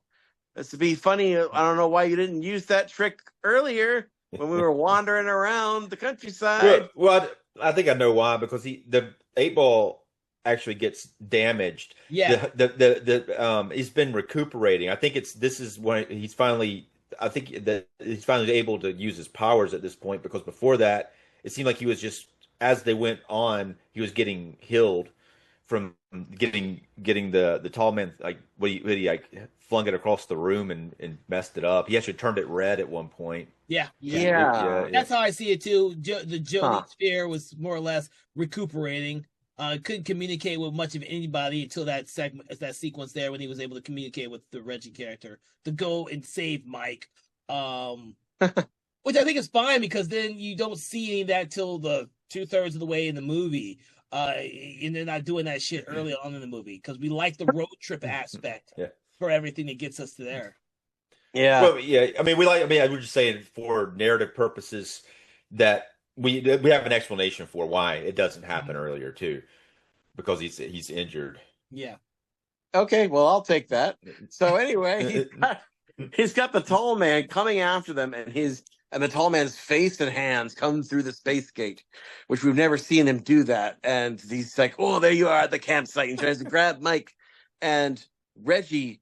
They get. I think they laser some. I think Jody lasers the tall man. He goes back for a little bit. They're like, he's gonna come through, and then Reggie bravely does something he's never done in part two, and he's like, "You can close the gate, Reggie. You've done it before."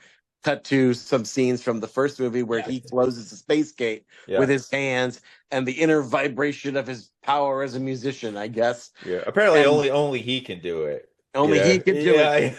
Only Reggie has the power to close the space gates, and he I find closes. that hilarious, but it's fun to watch regardless of Reggie doing it as you see the tall man's head and arms come like right between his legs. Yep. And then the hands get sliced off when he closes the gate. Of course, that's not the first time we see it get closed like that. I don't think we've seen it. We didn't realize it could cut off somebody. It's like a Stargate too. Like, 'cause that's what happens when the Stargate gets shut on somebody when they're halfway through it. So yeah. I always thought it was really really dark whenever in Stargate when they created when they put the metal block on the gate, that metal iris, And Yeah. they closed the iris, and if somebody went Oh through the yeah, yeah. Stargate on the other Hit side, it. and the metal iris was on the other gate, they would just Yeah. slam right into it. Jeez. Yeah, yeah.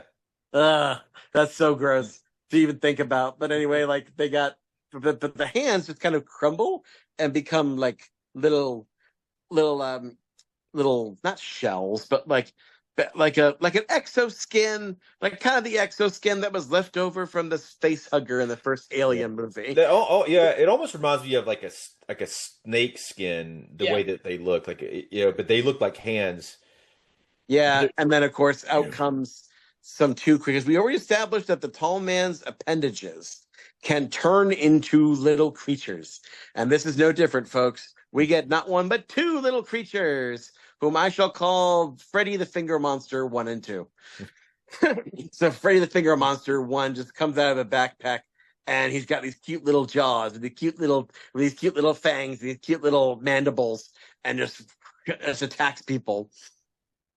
And they get little Tim shoots at them with his gun, and Reggie gets the quad and shoots them, and it's this wonderful little sequence, fun for the whole family. Yeah, Well, yeah, yeah. it reminds me of Ashley Williams from the Evil Dead Army of Darkness movie, chasing after his own little selves and getting his ass whooped by them. Yeah, It's hilariously crazy, some of the sequences in this film that are almost slapstick in the execution of them. Yeah, it is Evil Dead like, and it's also like the same actor, I mean, same director did Bubba Ho-Temp. It's like Bubba Ho-Temp when they're fighting those bugs. Oh yeah, But, yeah, yeah, yeah. but the scares and that. But this Mike is back at this point, and he actually kills the second of them. He burns it with a lantern. He throws it into the fire and burns it with a lantern. So Mike gets to do something, and now he's back, and it just seems like what I talked about earlier. It doesn't seem like he fits with the group anymore. And he's a little disconnected because he doesn't know these other characters. The only Yeah. characters he's familiar with is Reggie. So it does feel a little bit like he's a little bit off on his own. And I have a theory, guys, that there's another reason why he doesn't feel so connected to them anymore. Which I don't know if I should go. Yeah, I'll just go ahead. Because later on, spoilers, we're getting ahead of ourselves here, but Mike gets kidnapped again with the tall man, because that's what Mike does at this point. And the tall man is trying to do some experiments on him, and later on he tells him exactly what it is. He's like, you need to shovel off this imperfect flesh and transcend time and space, basically. And the implication is that he has singled out Mike for some reason, and he basically is trying to not just turn him into a regular lurker. He doesn't want that. He's got something bigger planned for Mike. And I think what he's trying to do is that, and part 4 kind of really bears this out, he seems to be trying to turn Mike into a successor to him, a new tall man, a Timu tall man, if you will. And I think, and this is just my cockamamie theory, I think that way back, even when Mike was in the hospital, I think he was already changing him. He was already changing his physiology, which is why I think the other nurse, the horror hag nurse, has got the same medical instrument that the tall man is trying to use on him later on. I think that they were slowly but surely transforming him into the formaldehyde bleeding creation with sphere eyes that he becomes at the end of the movie. Now, obviously, he doesn't complete the transformation because Tall Man gets interrupted, but he's still got his soul by the time the movie is over. He's still human. He's still Mike, but he's got a sphere in his skull now by the end of the movie, and it horrifies him. So I think he's already been changed a little bit, and so I think he's already a little disconnected from humanity, and he doesn't realize why. Some yellow blood going on in there too, but I wonder, like I said before, like there might be a time thing going on here. What if Mike was always the tall man to begin with, and this is how he was created? No, Well, I wouldn't. No, no, Well, no. That's too much. yeah. well, elements in the fourth film kind of throw that for a loop.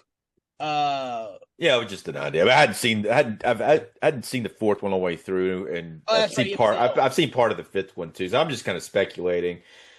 Oh, so, so Yeah, see, this is good to have him on board with us because we've seen all of them, me and you, Thomas, and he hasn't. But He gets to. it's an interesting theory if you believe that the tall man could transcend time and space. It's an interesting theory that you could play around with. I don't know. Yeah, I don't know if we've seen time being changed in these movies. I guess he's on a. There's a lot of weirdness going on You with have dimensions. Yeah, no, the very first movie when you see Mike looking at the old ass picture of Jebediah Morningside, who seems to have been around in the old Wagon West days. Some of that stuff comes to play in the fourth film when he goes back to knowing who the Jebediah Morningside is from the very beginning. And he can't possibly be the same as he was back in the old West days as he is now. There's a whole thing where you kind of get an idea. You don't have any clue as to exactly the time and space of which the tall man can exist in, which kind of plays in your theory, Tom. There's multiple versions of the tall man going on at the exact same time. Yeah. He reminds me, and I hate to say this, it reminds me of the Marvel character Kang, the Conqueror, who has multiple versions of him running around the universe, the multiverse. That's the closest I can think of to the tall man being the way he is. There's multiple different versions. And yet they all look pretty much the same. They look all pretty much the same. Yeah. It's kind of crazy. Well, his hair's different color in this one. And different and different lengths too. If you remember, he's got shorter hair in Phantasm 2 than he does in Phantasm 1. Hey, there are multiple. Kang the Conqueror looks very different in different versions of him too. So yeah, you just throw that theory out there. I would be curious to actually read other theories. Now I haven't read the book that tells more about the background for a lot of the other characters, but I bet you Don Coscarelli has hopefully some idea of what he's doing with all this shit. He does say in the introduction to that book that he does have material for a volume 2 if this book is successful. So we'll see. Yeah. We'll see. Hopefully in that freaking book he'll have the backstory to the fortune teller and her daughter from the first movie that I really wanted. Don, if you're listening. Just do your own fan fiction, dude. Heck no, I don't write fan fiction. We don't waste time on that. Come on. That was so random too in that one. When she goes to that door and it just shows her in the back of her head, and then it's like goes into the time gate, I guess. But that was so random. Yeah. It almost seemed like it wasn't even the same actress that they were doing it with. It was like, okay, we're just gonna kill her for no reason. Yeah, I guess. But this segues into one of the great car chase that happens in this movie, because there's pretty much a good car chase in almost all of these movies. Mm-hmm. And this is the first time we see proper the zombified, lurkerfied bodies of the three thieves, Dollar Sign Man and Edith and guy who looks like a bookie from Martin Scorsese movie. Edna, not Edith. I think it's funny. I know that it doesn't really matter. The three scavengers is fine. What a weird name, Edna. I mean, that sounds like an old lady name, you know? It does, doesn't it? But you know what? Those Rufus. Rufus is pudding. Yeah, I mean, all three of those names sound old, like Edna, Rufus, and Henry. I don't know what it is. Maybe you could correct me on this, but I feel like Rufus. To me, it feels like Rufus. You're either a redneck yokel from the Appalachians, or you are an old black man who's been working on cars his whole life. Yeah, I mean, it doesn't sound. These characters just. I mean, they never they don't really say their name. Maybe Rufus, but it's like they don't fit the actual characters' names. You know, I mean, Yeah, I with mean, all these characters. you're either that or you're George Carlin's character from Bill and Ted's Excellent Adventure. Yeah, yeah, that's right. Yeah, he was Rufus, and it fit though. When he said his name was Rufus, you believed it. But really, that other guy, like the bookie guy, if he said his name was Rufus, that sounds legit. You I'd know? be like, bull crap, Yeah, man. I'd be like, bull yeah, crap. But they have it chased in a pink hearse, which yeah, is delightful. It's like if you took a pink Yeah. Cadillac, turn it into a hearse. That's this car. Yeah. Yeah. And they're shooting at him, and the Hemi Cuda's roof convertible just pops right off, which is pretty rad. and Yeah, then it is pretty rad. and they're shooting at him, and they're climbing out of one car trying to kill the other one, and then boom, they have this wonderful sequence where the pink hearse just rolls off a rock, flings through the air like a toy, pretty much. This same thing happened. Same thing happened in two. Like this, I think it's the same rock. The rock is like always right there in a stupid place. And why is it there? I don't know, but I know it can't be the same rock because according to IMDb, they built a special rig to launch this car, and they had like because it's not just let's say it's like a toy, but it is not a model. It's a real car. They flipped that sucker and they turned it end over end on a crane. This was the single most expensive stunt in the whole movie, and it's pretty wild to see it go end over end, crash, tumble, crash again, explode. Because of course it explodes. Damn, Pete Well, Curse you is have cool to have it looking explode. too. That's the thing about this film. Where some aspects look like it was maybe cheaply done, the car sequences and explosions look amazing. They always this is one there's an explosion at the very beginning as well, right? Oh yeah, because the hearse in the begin from Phantasm 2 doesn't just go off; it crashes and explodes for reasons. Yeah. Well, there's something else cool happens during this sequence. Now Edna jumps onto their hearse like a dumbass, and then Mike shoots her, and she falls back towards the pink hearse, and then the hearse like just runs over her ass. Yeah, I thought she was gone at that point, but nope. Yes.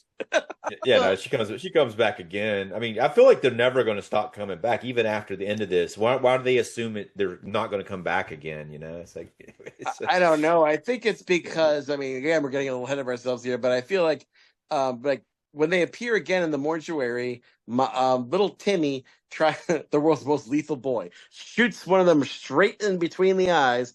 Does nothing, which actually kind of makes sense now that I think about it, because if part of the process of creating a lurker is your brain basically gets shrunk down and or removed entirely by the tall man or whoever's on his surgical staff helping him out, and it's just you got a sphere in your cranium, and it's a shrunken version of your brain. So either those brains are like in some sort of bulletproof chamber inside your skull, so that makes sense, or could simply be that the sphere inside your brain like repairs a little bit, and the only way to kill them, quote unquote, kill them, would be to completely remove said brain from said body and destroy said brain, which is kind of what happens later.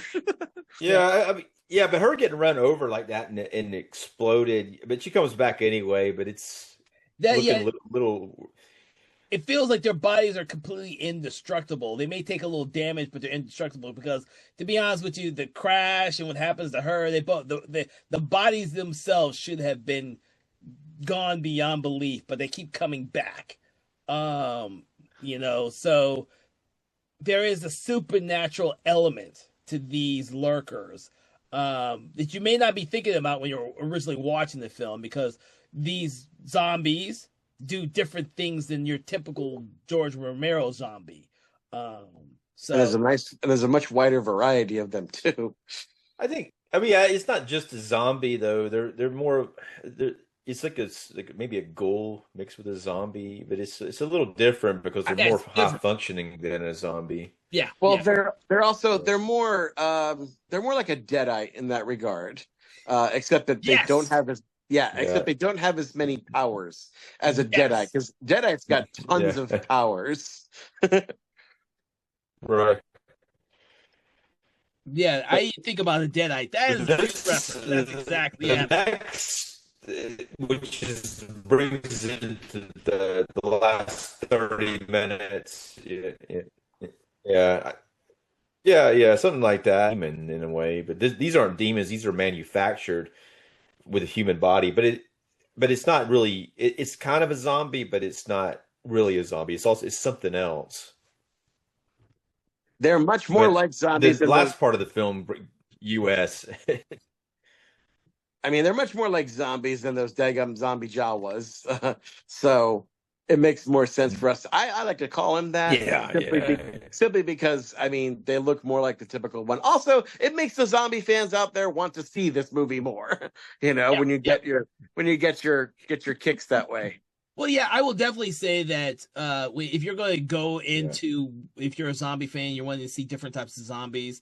This is a type of zombie that is, to be honest with you, I don't think I recall seeing any type of zombie like this in any other film. The closest would be like you just said, a Deadite, which was just great. I never thought about that. Should have, as much as I like Evil Dead.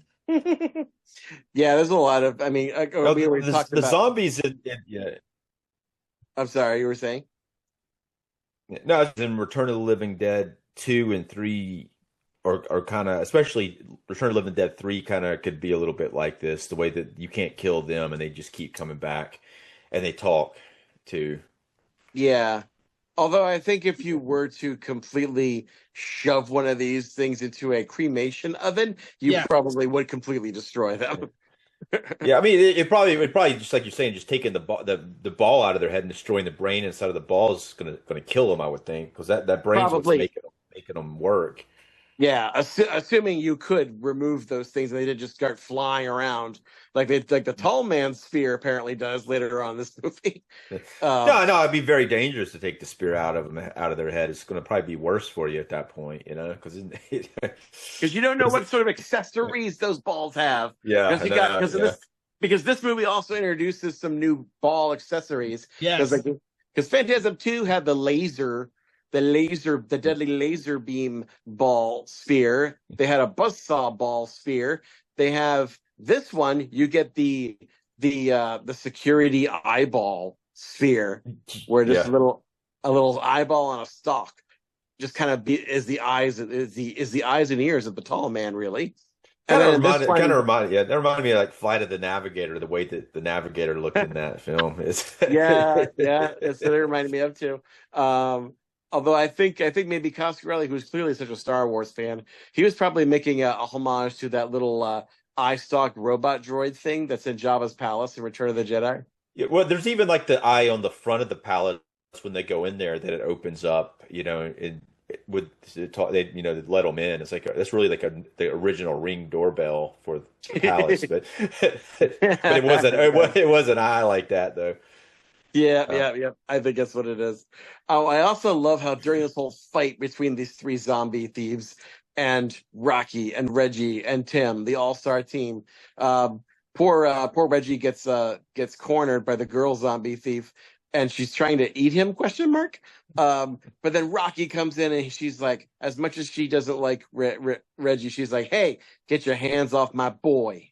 I'm like, "Aw, it's her boy." That's yeah, nice. yeah, And yeah. then she beats the crap out of her. Yeah, yeah. I mean, yeah. Although if you watch closely, while she's beating the crap out of Zombie Lady, she also accidentally hits Reggie with the nunchucks a couple of Yes, times. yes. Yeah, but I believe this is the one where the one issue I had where I think is this the one where she's fighting and she almost falls over the edge of the ledge and she That has happens. That's before. okay, so I always get this one confused because of that because it always seems weird that she drops the nunchucks and she's hanging on the ledge of that, and then the next time we see her, I think she's helping out Reggie. And Yeah. She dropped the nunchucks, but she drops and she goes and gets them back. So then she shows back up with them. man, we should have seen her drop and break a leg or some shit, dude. It just seems like a weird. It just seems like a weird. That's always seemed like a weird cut to me. Every time I see it, it just seems like a weird cut because the way they shoot it, you're like, oh, she's on the edge of for her life, and cut. and we don't know what happens to her. And then she Yeah. just shows up. Yeah, there's something missing. Somebody messed up in the edit. That's all there was to it. Yeah, I think there's something missing there too. I was like hoping that there might be something on the Blu-ray, the recent Blu-ray release of the movie. There's not, but I was like, oh, maybe I could finally see what that. That was the only scene in this entire franchise where I like, oh man, what the fuck am I missing? This edit is weird. Yeah, but nah, I thought I was gonna get it on the Blu-ray release, and I didn't, and I was like, oh shit. So I just bring that up because that's literally one of the few problems I had with this movie is that because it's always bothered me. Always. Oh yeah. So then later on, then even like everybody gets in on the action.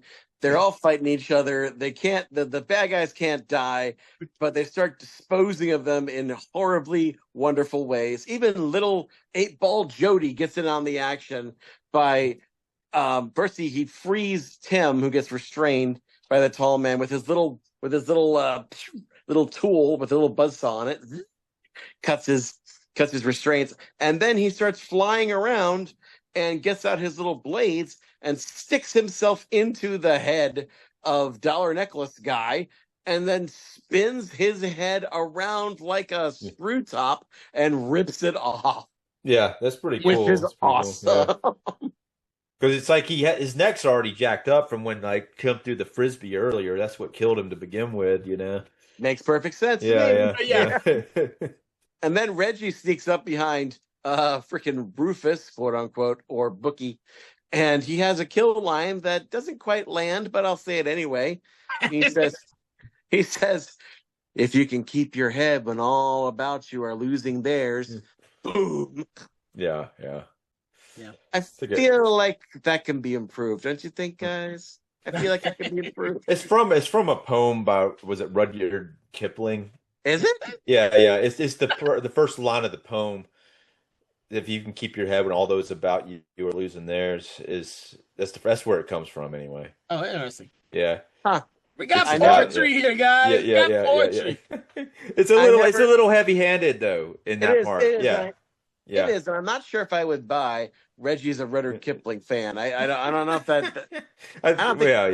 Yeah. It's a good poem, but it doesn't land. You're right. It just comes off as very like that was a little heavy for that. It needed to be less like words in that, Yeah, less words, or maybe words with a different accent. Let's see if maybe.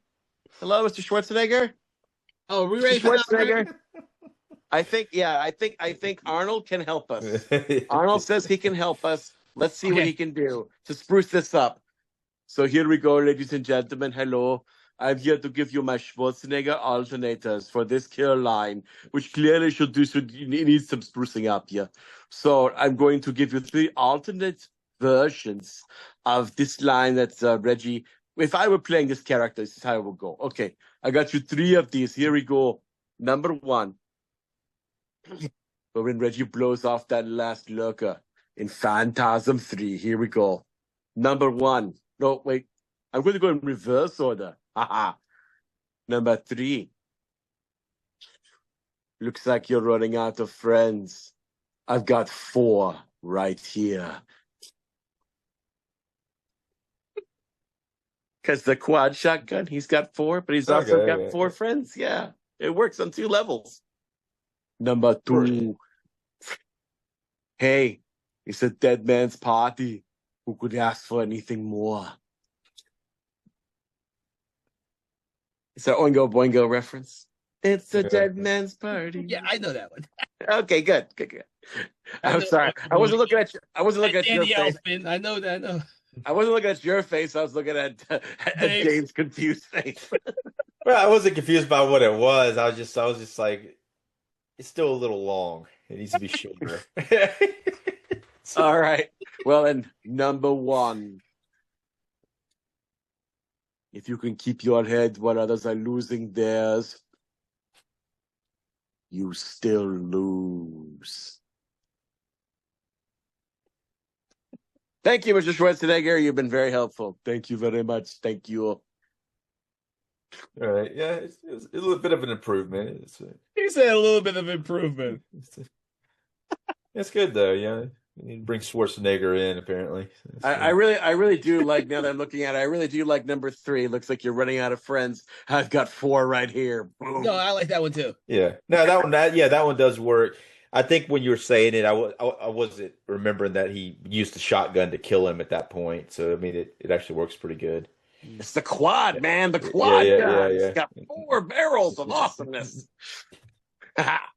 So anyway, this is right after they see him experimenting on Mike, and they're so slow to get to him that I honestly think that the tool has done its work already, primarily. Yeah, But yeah. Kind of shows it and then cuts back. We yeah. did, yeah. But we didn't mention when they first get into the morgue there that they go into that one room and there's actually a cryo barrel like from Return of the Living Dead 2, and it's got 3 cryo heads in it and nitroglycerin, which comes into use here in just a bit. And there's also bodies hanging in another like freezer Yeah, locker next to it too. yeah, That kind of freaks Tim out. yeah. Some weird shit going on here. What's funny is they all come in there and they apparently checked everything out, but yet they keep finding more weird stuff they didn't notice before. Right, And because this is supposed to be a place the tall man hasn't come yet. yeah, I don't know. Maybe they're wrong. yeah, but it's funny how they do this like in other parts of the films too, where they get somewhere and they act like they've done a thorough check of the whole place, but then weird shit starts like coming out of the woodwork when they're like, what was that? Like, there's bodies in the freezer. I mean, how do they miss it? You know? Yeah, that one I thought was kind of odd, and then that doesn't really get played up anywhere else. There's just bodies in the freezer, and like, oh, that's different. Yeah, I guess And they when don't they really first- matter though. And when they first see it, then Mike gets this image of his head, which is just a clip from Phantasm 1, where he sees the tall man walking down Main Street in that famous shot where Reggie opens up his Oh his yeah, ice cream truck, and the cold from the ice cream truck causes a reaction from the tall man. And he says, "Oh, that reminds me. Something I remembered about the tall man. He doesn't like the cold." And then Reggie's like, "Why didn't you tell us that earlier?" And Mike's like, "You never asked." yeah. Well, yeah, it's actually pretty funny though that they had Reggie say that because that's what the audience is thinking at that, Yeah. But it is kind of a leap too for him to assume the tall man doesn't like the cold just because he had a mild reaction to the ice cream truck. It didn't even seem like he didn't like it. It was just kind of like it was like he was sniffing it or something. Well, it was a question of whether or not it was agony or ecstasy, and this movie answers that question. It was agony. I don't think that when Coscarelli originally filmed the first film that was anything in his brain. I think that it's a good ideal to use stuff like that in another way in these other films, especially in the 4th film, because it kind of links all of the entire franchise and makes it much more of a clean experience watching them all. Now, it may have not meant anything in the first film, but he kind of gave it more meaning when he put it in this film, which is kind of cool because we see some of these archival footage scenes again and again, especially in the 4th film, which Dave, you haven't seen. We see a lot more in that one. So Yeah. Yeah, you're in for a treat with that one, Dave. But yeah, so this causes them to basically be like, okay, this is how we're going to kill him in this movie, because they make a harpoon. Well, I think it's interesting the way they do it. It's like Rocky freezes the head of a harpoon and harpoons him like he's a white whale, like he's Moby Dick. And the tall man tries to grab the harpoon, but he can't because it's frozen solid, and his hands just kind of melt from the cold. He's like, "Oh no!" Cool visual though. Yeah, it's a cool visual. Yeah, it's pretty much the same visual that we see in Phantasm 2 when he's getting melted by the acid. But Right. they nail him to the wall of the freezer and lock him in there and just watch him freeze. And we think that's it, but it's not it. Because as the tall man is often to say, it's never over. And bam, his face opens up, and there's the golden sphere with the weird new jagged blade configuration on it that just flies around, and they try to grab him, and they grab it, And then finally they slam the sphere into the liquid nitrogen and freeze it after Reggie catches it with a plunger. Yeah, yeah. He gets that. It's funny. He reaches over. It's kind of like from Phantasm too, when he opens up the laundry cabinet. And he comes out with like a random thing, but he's like he thinks it's gonna be something really good. It ends up being a plunger, and he's just like, Yeah. the look on his face is like, oh fuck. But then, but it actually ends up being the right tool for the job. This is why I wish Reggie Bannister had done a lot more film, because the looks on his face in this franchise are just classic, and we don't see those in some of the other films he ever did. Like, Bruce Campbell. Bruce Campbell became famous because of the elastic face that he has and the looks that he just does in films. It's just priceless. Not only just in Evil Dead, but in Hercules and everything else he ever did. Jack of all trades and all the shit he did. I would have wished Reggie Bannister had that same type of career trajectory, because he's so great at this character in these movies. He was born to play this character. He was absolutely born to play him. He was. But this movie does have a theme, and Jody said it. Well, Mike said it in the beginning, and Jody says it again. Don't believe everything you see. Because poor Mike realizes that he is now part tall man, and he's afraid of himself now. And he's like, he sees the spear inside his skull and the yellow blood oozing, and just runs away after they've beaten the tall man, apparently. And he's like, don't come near me. I'm and it's like a Wolfman type thing. Like, I'm a monster. And he's just gone, runs away. And then Jody's walking off, and Reggie's like, what's going on here, man? Tell me. He's befuddled. Yeah. And Jody's like, and suddenly Jody becomes all cryptic and Yoda-ish for no reason, and says, don't believe everything you see, Reggie. Seeing is easy. Understanding, well, that takes a little more time. Be patient, Reg. We'll be in touch. Bamf, he's gone. Yeah, he appears in person there too, like, not as the ball, like Jody does. Yeah, this is the first digital effects in these movies too. Is when Jody morphs into a ball. Yeah. What's funny is like they do this sometimes other points where they just assume everything's over. I would never assume everything's over with all this weird stuff going on all the time. It's like, you're right. Never. I wouldn't either. Yeah, yeah. You know what else I wouldn't do? I wouldn't go right back into the mausoleum I just came out of to see if they can find, quote, clues as to where Mike went. Well, they're trying to figure out what the hell happened to him too, because he kind of disappeared. Everything happens to him, and then they're trying to figure out clues. But then, before we get to that, we lose Rocky. So we don't. Well, okay, ladies and gentlemen, don't be afraid. Don't be alarmed, guys. We don't lose Rocky, and Rocky is not a shape-shifting monster like Alchemy is. Rocky's just like, man, I ain't having this. I'm out. Yeah, that was a good decision too. It was a decision she probably could have made earlier. But she says like the zombie killing thing ain't for me. Yeah.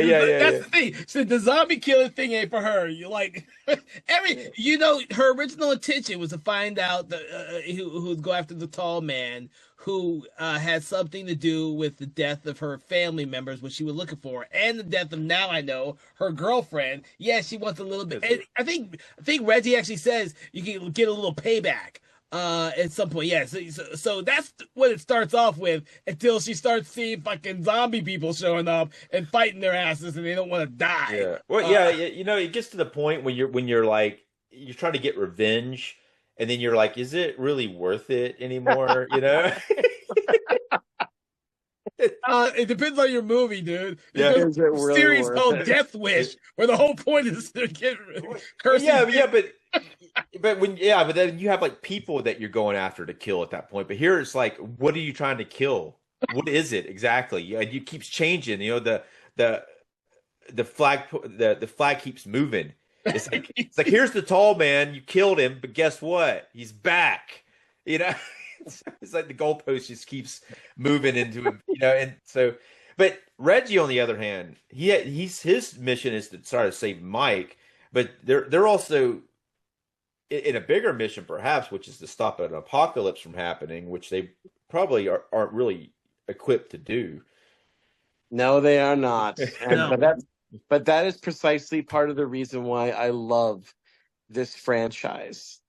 It's the fact that this is the only horror franchise that follows the same four characters over five movies over the course of almost 40 years.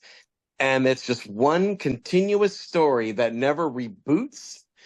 And with the exception of part two, it's the same cast.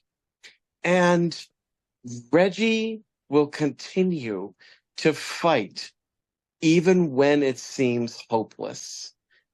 In fact, he will continue to fight because it's hopeless.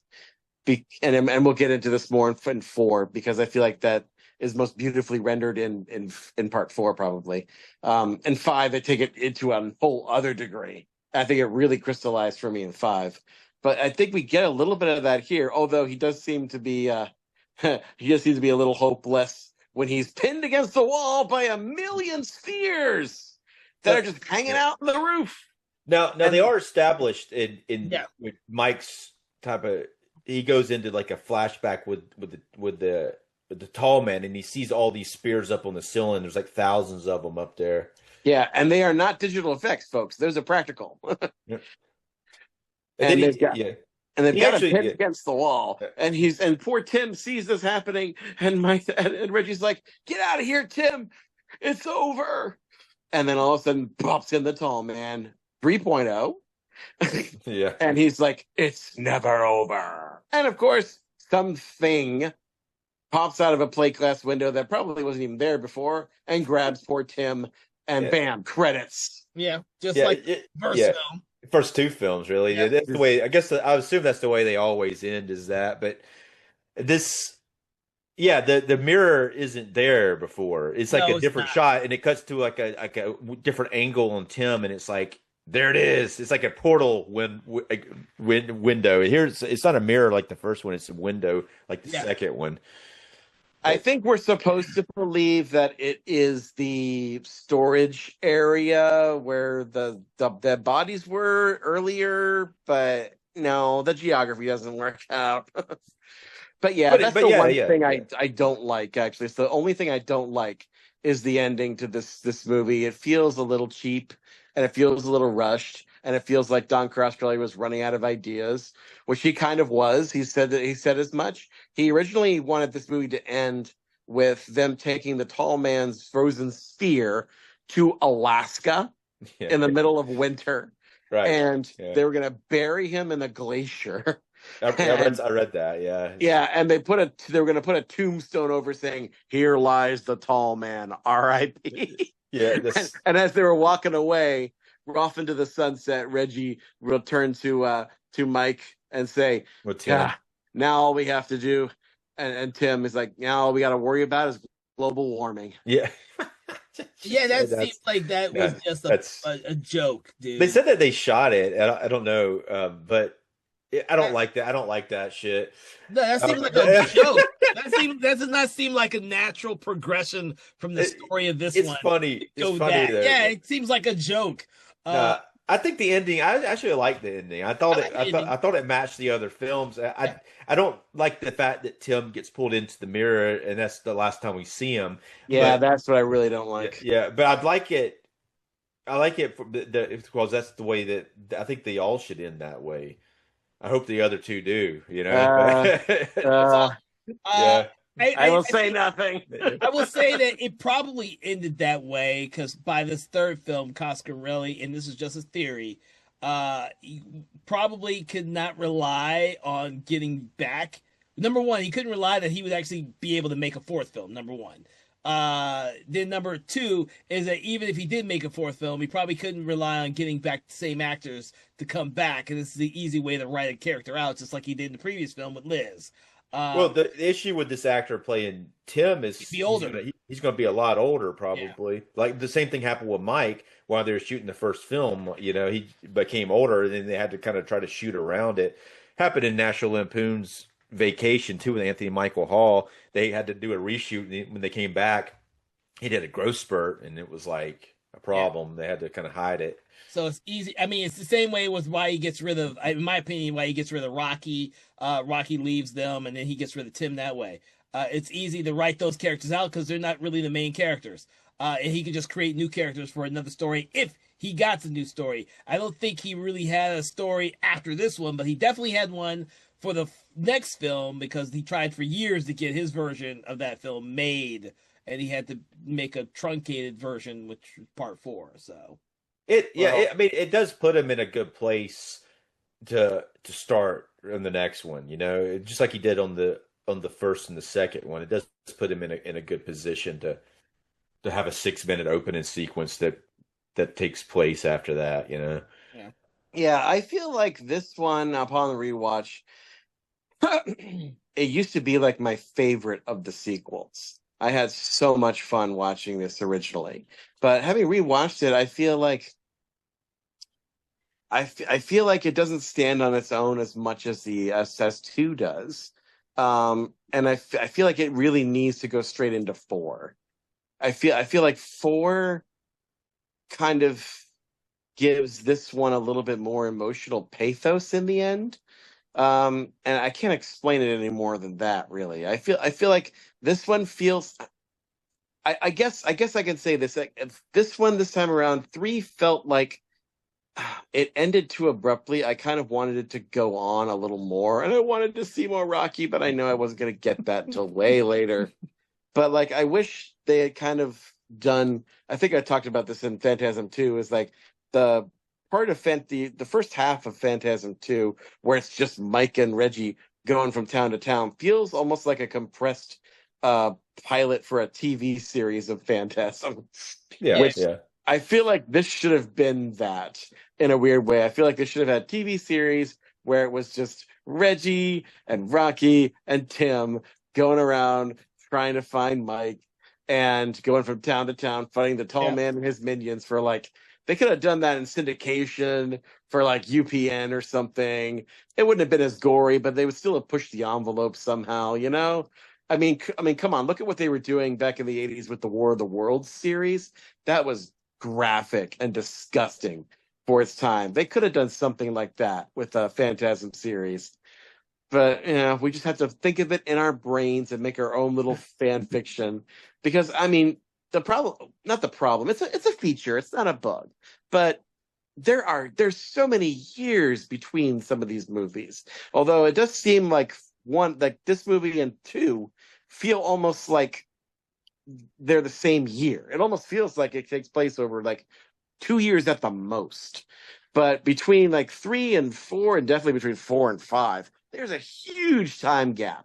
Yeah. So your mind is left to wonder what all was going on with Reggie a lot, usually just Reggie. But in all those years in between, what sort of wild adventures did he have? You know, it's just it's fun. I think one thing about it is that it gives you so much in this film, almost too much. It's a little overwhelming, but it's like they space it out in the other ones to make it so when you're watching this, it's like, wow, that was a lot. But it does remind me of something like, say, like when they even did a Highlander show, you know, and same shit. But I think the show would have been a little bit of a drag after a while, unless they had like something to, because you just go from one mausoleum to another, and which I like that aspect of it. But to do it as a show that's like the Highlander show or whatever, it ends up being like the same bullshit over and over again. It becomes bullshit after a while. I don't know if either one of you saw the old school show, The Invaders. That's how I kind of saw they could do a show like this. It's like The Invaders. I saw The Invaders. Yeah. I like that World of Worlds show you mentioned too. I remember liking that pretty good when it first came out. I've never seen that show, Dave. That show scared the crap out of me when I was a kid. They melt and shit on that show. It was like I loved that when it came on. I hadn't seen it in forever, but I haven't watched it. It's sitting back there, like the whole series is sitting on the DVD set. I haven't watched it yet. Almost bought that DVD. I've just never seen it. You should watch it, Kevin. The first season's the best. The other 2 are not good. Don't bother with them. Yeah, it was pretty cool though when it came on. I mean, I don't know how well it holds up, but I was really on the edge of my seat with that. The season finale of the first season was really awesome. They killed off some of the main characters in the episode too. Oh yeah, like the Martians can like possess people basically, and they have 3 arms, and one of them just bursts out of people's chests, like the chest burster in Alien. Yeah. It's just I even made a in art class I made like a claymation of that. It kind of looked kind of weird because the arm just cutting out of someone's chest almost looks like a penis or whatever. But I thought I liked it that much. I actually was like modeling. I made a model out of it and shit, man. But it was that was cool though. The uh, invaders. Who was in that? I forgot that main dude's name. Yeah, I don't think I never saw that, but I did notice someone famous was the main character. It was I'm trying to remember who it David was. something. That does sound familiar. David. Shit. Shoot. The Yeah, Invaders. No, it's Roy Finnis. Roy yeah, Finnis. yeah. Roy Finnis. Well, he's not really that famous, but he played He was Roger back in Collins. there. He played He was Roger Collins in the Dark Shadows remake for Yeah. the 1991. But yeah, that was I one of the love that show. I've always loved that show. And then they tried to reboot it with Scott Bakula. yeah. Did they really? Yeah, they did.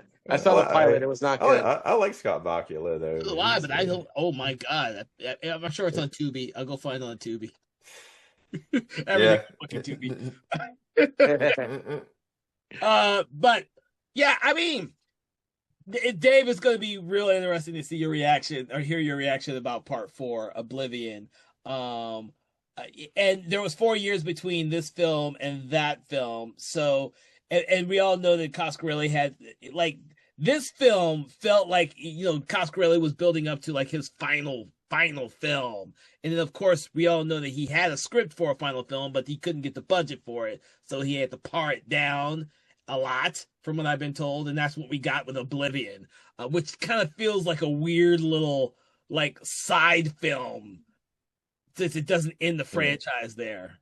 And so it's going to be interesting the kind of, because I've always saw Oblivion as the slowest one of all of them, but it also has a lot of story and a lot of Mike in that one. Well, that's kind of what we miss a little bit from this one is the slow burn. But I mean, I really like the pacing of it. It's like a breakneck pace, but we do lose some of the creepiness, and we lose like some like intentional character development. But I do recall trying to watch Part 4, and I had a really tough time with it the first time I tried to watch it, to the point that I didn't finish it. I maybe watched like half an hour of it, and I don't remember exactly what was going on with it. I will say this. I can enjoy Part 3, this one, by itself with no problems. I can't watch Part 4 by itself. I have to have seen Part 3 and then watch Part 4. Part 4 is the only one in this franchise that really needs to watch Part 3 beforehand, in my opinion. That's my opinion, but I think that's because of the way Part 4 is kind of situated, because from my interpretation, it is like Coscarelli wasn't able to do the film he originally envisioned, so he set up this film to get him to that point, which never came until he handed off the reins to someone else to do Ravager. Yeah, I agree. I feel like this movie and 4 are so much in Congress with each other.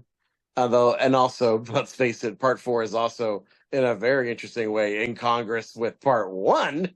But we'll get to that when we get to that.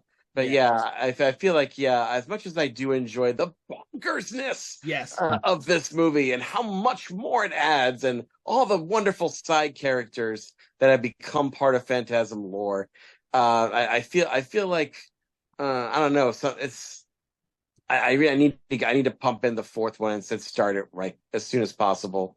So I will tell you this, because it just dawned on me, so I had to look this up just to make sure I wasn't talking out my ass. But the reason why I probably enjoyed this when I was younger and when I was a kid is because it came 2 years after Army of Darkness, which I fucking loved. And so that type of humor in a horror film I was really into. Like, I must have seen Army of Darkness 50 times within 2 years of it being made. I saw it that fucking many times. And then this movie came out. Yeah, it's and awesome. I've been waiting years for another Phantasm movie. And the humor in these two movies are so much the same that I didn't care that it wasn't really a horror film. I just watched this because it was so goddamn entertaining and balls to the walls bonkers. Both these movies are freaking bonkers, dude. They're bonkers. They're crazy. You either love these type of movies or you hate them. I don't think there's any in between, because these aren't true horror films. Army of Darkness and the Phantasm films, and this one especially, are not like typical horror films. They play up the comedy a lot, and this one And, just and the action. They and both the got action, action. yeah. Yeah. It doesn't go. It stays a little more grounded than Army of Darkness, I think, but Oh, yeah. it does have some pretty heavy comedy beats in it. But Army of Darkness completely in some points just is like really goofy, like all of a sudden having a shotgun out of nowhere and you didn't have before and things like that. But Well, I love the film; it's great, but it's definitely like some of it's not very grounded. there's I definitely don't think less. this is grounded either, Dave. I mean, there's less Three Stooges stuff in this movie than there is in Army of Darkness. But yeah, there's more. Well, but I think that most of what happens makes you can like make somewhat of a I guess Dave's trying to make it make sense. argument for some things to at least like they somewhat make sense, even though it does become very damn, what's the word? It does become very like ambiguous in some parts, but it does. This one does try to actually ground the whole series more by explaining more about what's going on with it. Gives you a lot more information about why, or not really why, but how things are happening.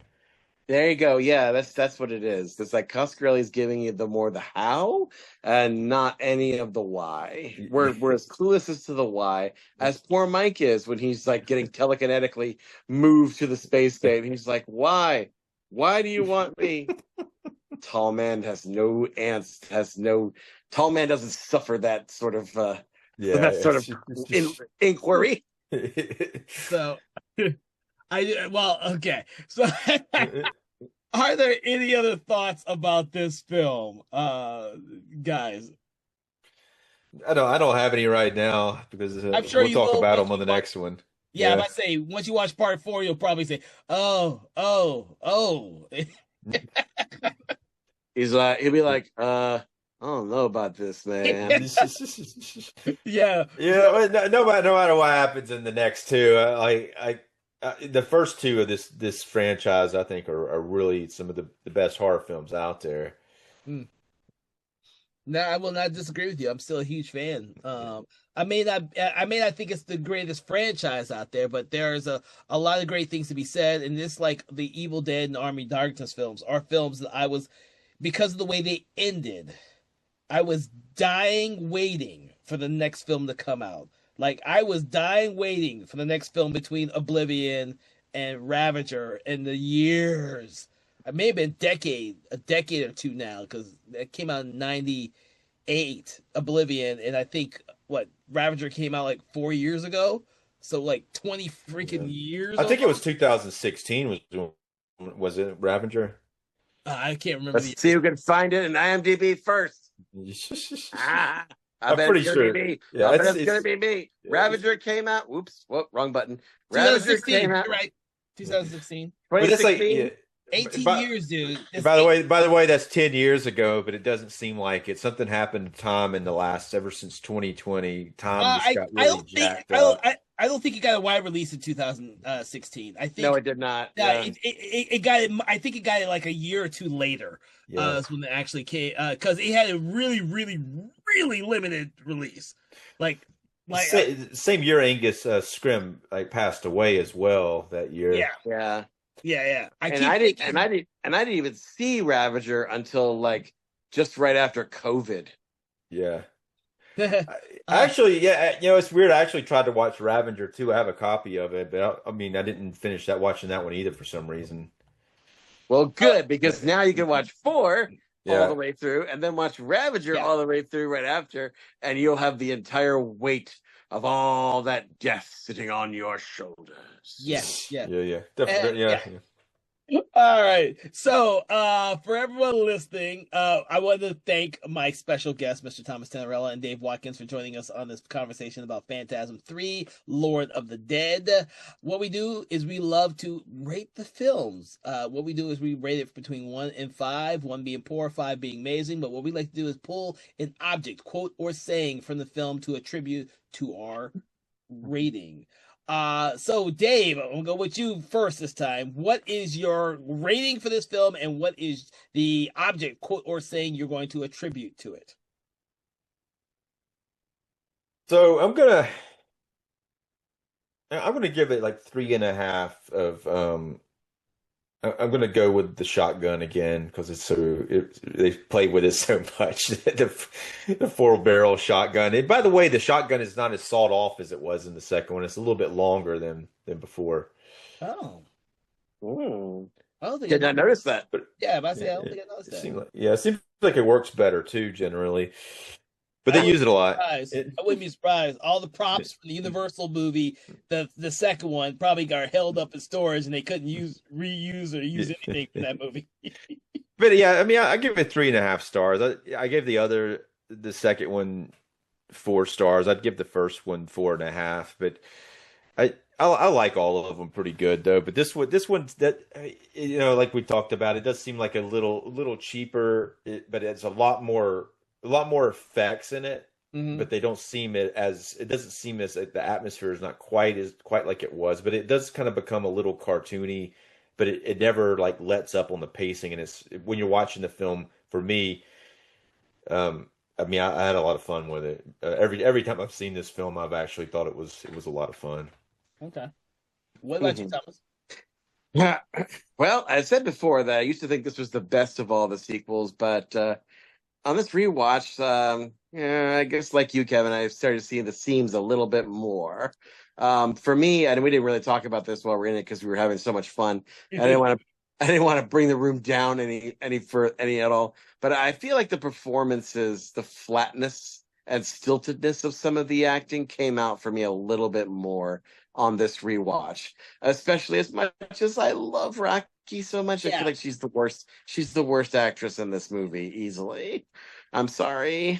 Gloria, if you're out there listening, I'm sorry. But the third act, and also the third act of this, I felt like, as much as I love it and all the bonkersness of it, I feel like since I've rewatched 2 this year again, I don't I I did not have as big as exhilarating a feeling watching the third act of this as I did the third act of Phantasm 2.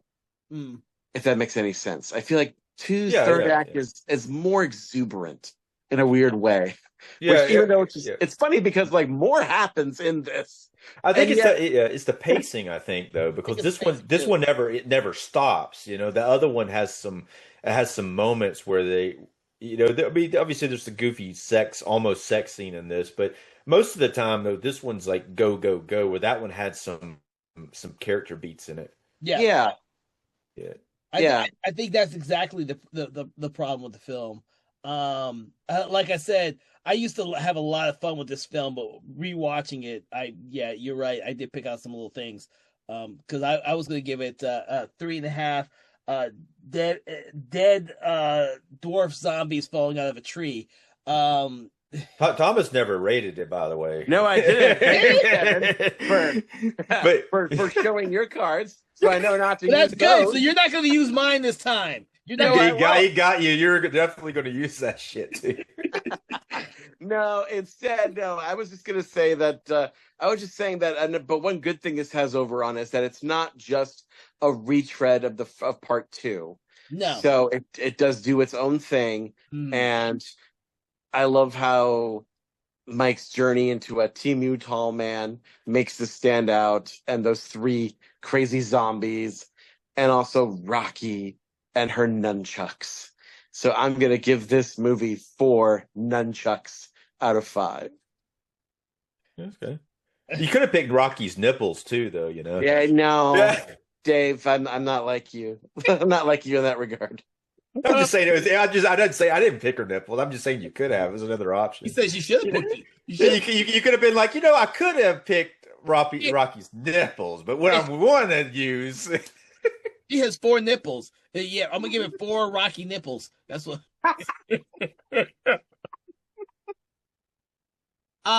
Which would be 2 Rockies. No, you have Tanisha then. Tanisha and Rocky. Oh, there you together. go. Yeah.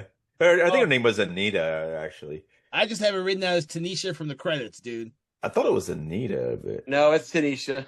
Tanisha. Yeah. Yeah, it's and that's her name in the book too. So. Yeah. I don't know why I thought it was Anita. They say her name once. I think when she's calling out for For some reason I thought they said Anita, but they probably Tanisha sounds like Anita a little bit. So. I need a man to hug and kiss. Yeah. All right, But go ahead, Dave. now when they showed up though, I was like, damn, they are lovers. That was my first thing. Like those two, I'm like, they're not friends. That's a couple right there. They're even wearing the same army outfits. Yeah. I mean, it was like So I'm just gonna say that maybe I was a little bit more naive in 1994 when I first saw the movie than I am now when I rewatched the movie, and I can say, "Oh shit, that's more obvious," which is why I said, "Oh, it makes much more sense after you tell me that's how they were in the book." I was like, because you get no sense of that really, because she doesn't mention that shit, but yeah. So. They kind of remind me of some like Walking Dead, the way people in Walking Dead act, when they show up and they meet new people in Walking Dead. That's the way they always act. Like the way that they're acting, when they run into them. But are you saying you were going to give it 3.5 or 4, Kevin? On 3.5. No, 3.5. Dead zombie dwarfs falling out of a tree. Oh, yeah. Yeah. It would have been 4 had I before this recent watch. It's been a while since I've seen part 3 and part 4. So if the Ravager came out in 2016, and I'm thinking 2018 is probably when it came out on Blu-ray. That was the last time I saw it because I upgraded my versions to the Blu-ray copies. So that would be the last time I saw it because I saw them together, but I did not watch the entire franchise over when I bought them. So I just watched 3 and 4. So. But yeah, don't worry, Kevin. My other options were 4 flying knife clowns or 4 pink hearses. So I don't think I would have been able to tread on you anyway. No, I was gonna say the frisbee. My other one would have been the frisbee. Yeah, I was the hoping frisbee was cool. Yeah. So, all right. Have you guys seen Hard Ticket to Hawaii? Did you get that reference? Huh? When I said when he uses that frisbee, I he Hard Ticket to Hawaii's him. Do you get that reference? Yeah, I hadn't seen it. Dave gets it. Dave no, I don't. I hadn't seen that Hard Ticket to Hawaii. No, I haven't either. It's a David Sedaris movie who was a big action softcore director back in the late 90s, early 80s, or late 80s, early 90s. And apparently his most famous movie is this movie called Hard Ticket to Hawaii. It's a cool name. It's a cool name. The title makes no sense. But anyway, it has something to do with buxom cops in Hawaii trying to solve a murder. And there's also an escaped snake that gets up a toilet and tries to kill people. It's very strange. And they blow it up with a bazooka. But people know it because it was on the How Did This Get Made podcast not too long ago. Yeah. And yeah, there is a scene where a guy gets revenge on some Molokai cops. He kills one of the bad guys by it's not even one of the main bad guys. It's like a henchman with an Uzi on a beach, and he pretends like he gets into play frisbee with him, and then he switches the frisbee with a frisbee that's got razor blades on it and throws it to the guy and slices his throat with it. Jeez, yeah. So it is very similar.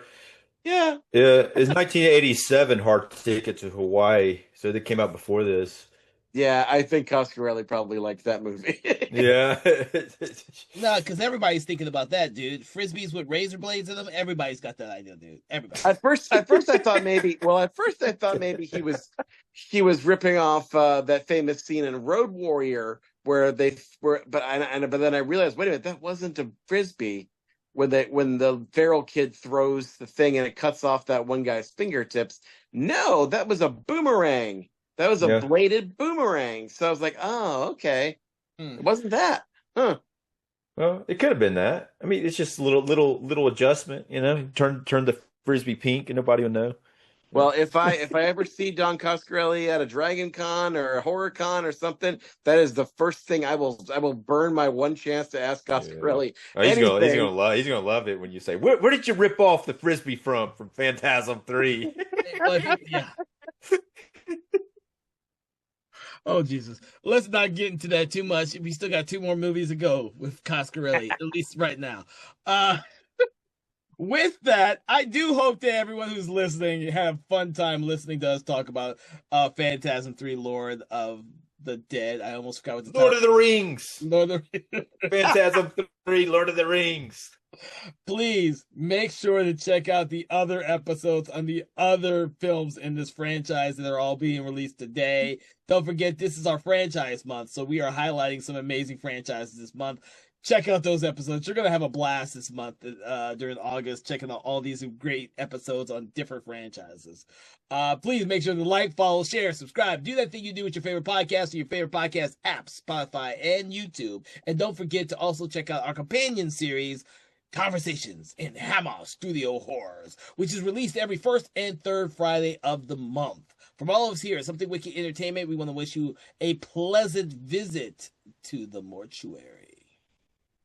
We'll keep in touch, Rich. Conversations in Horror is a Broken Lighthouse Pictures production, written, produced, and directed by Kevin L. Powers, executive producer Kelly A. Inoka. All contents and material from this episode of Conversations in Horror is copyright 2025 Broken Lighthouse Pictures.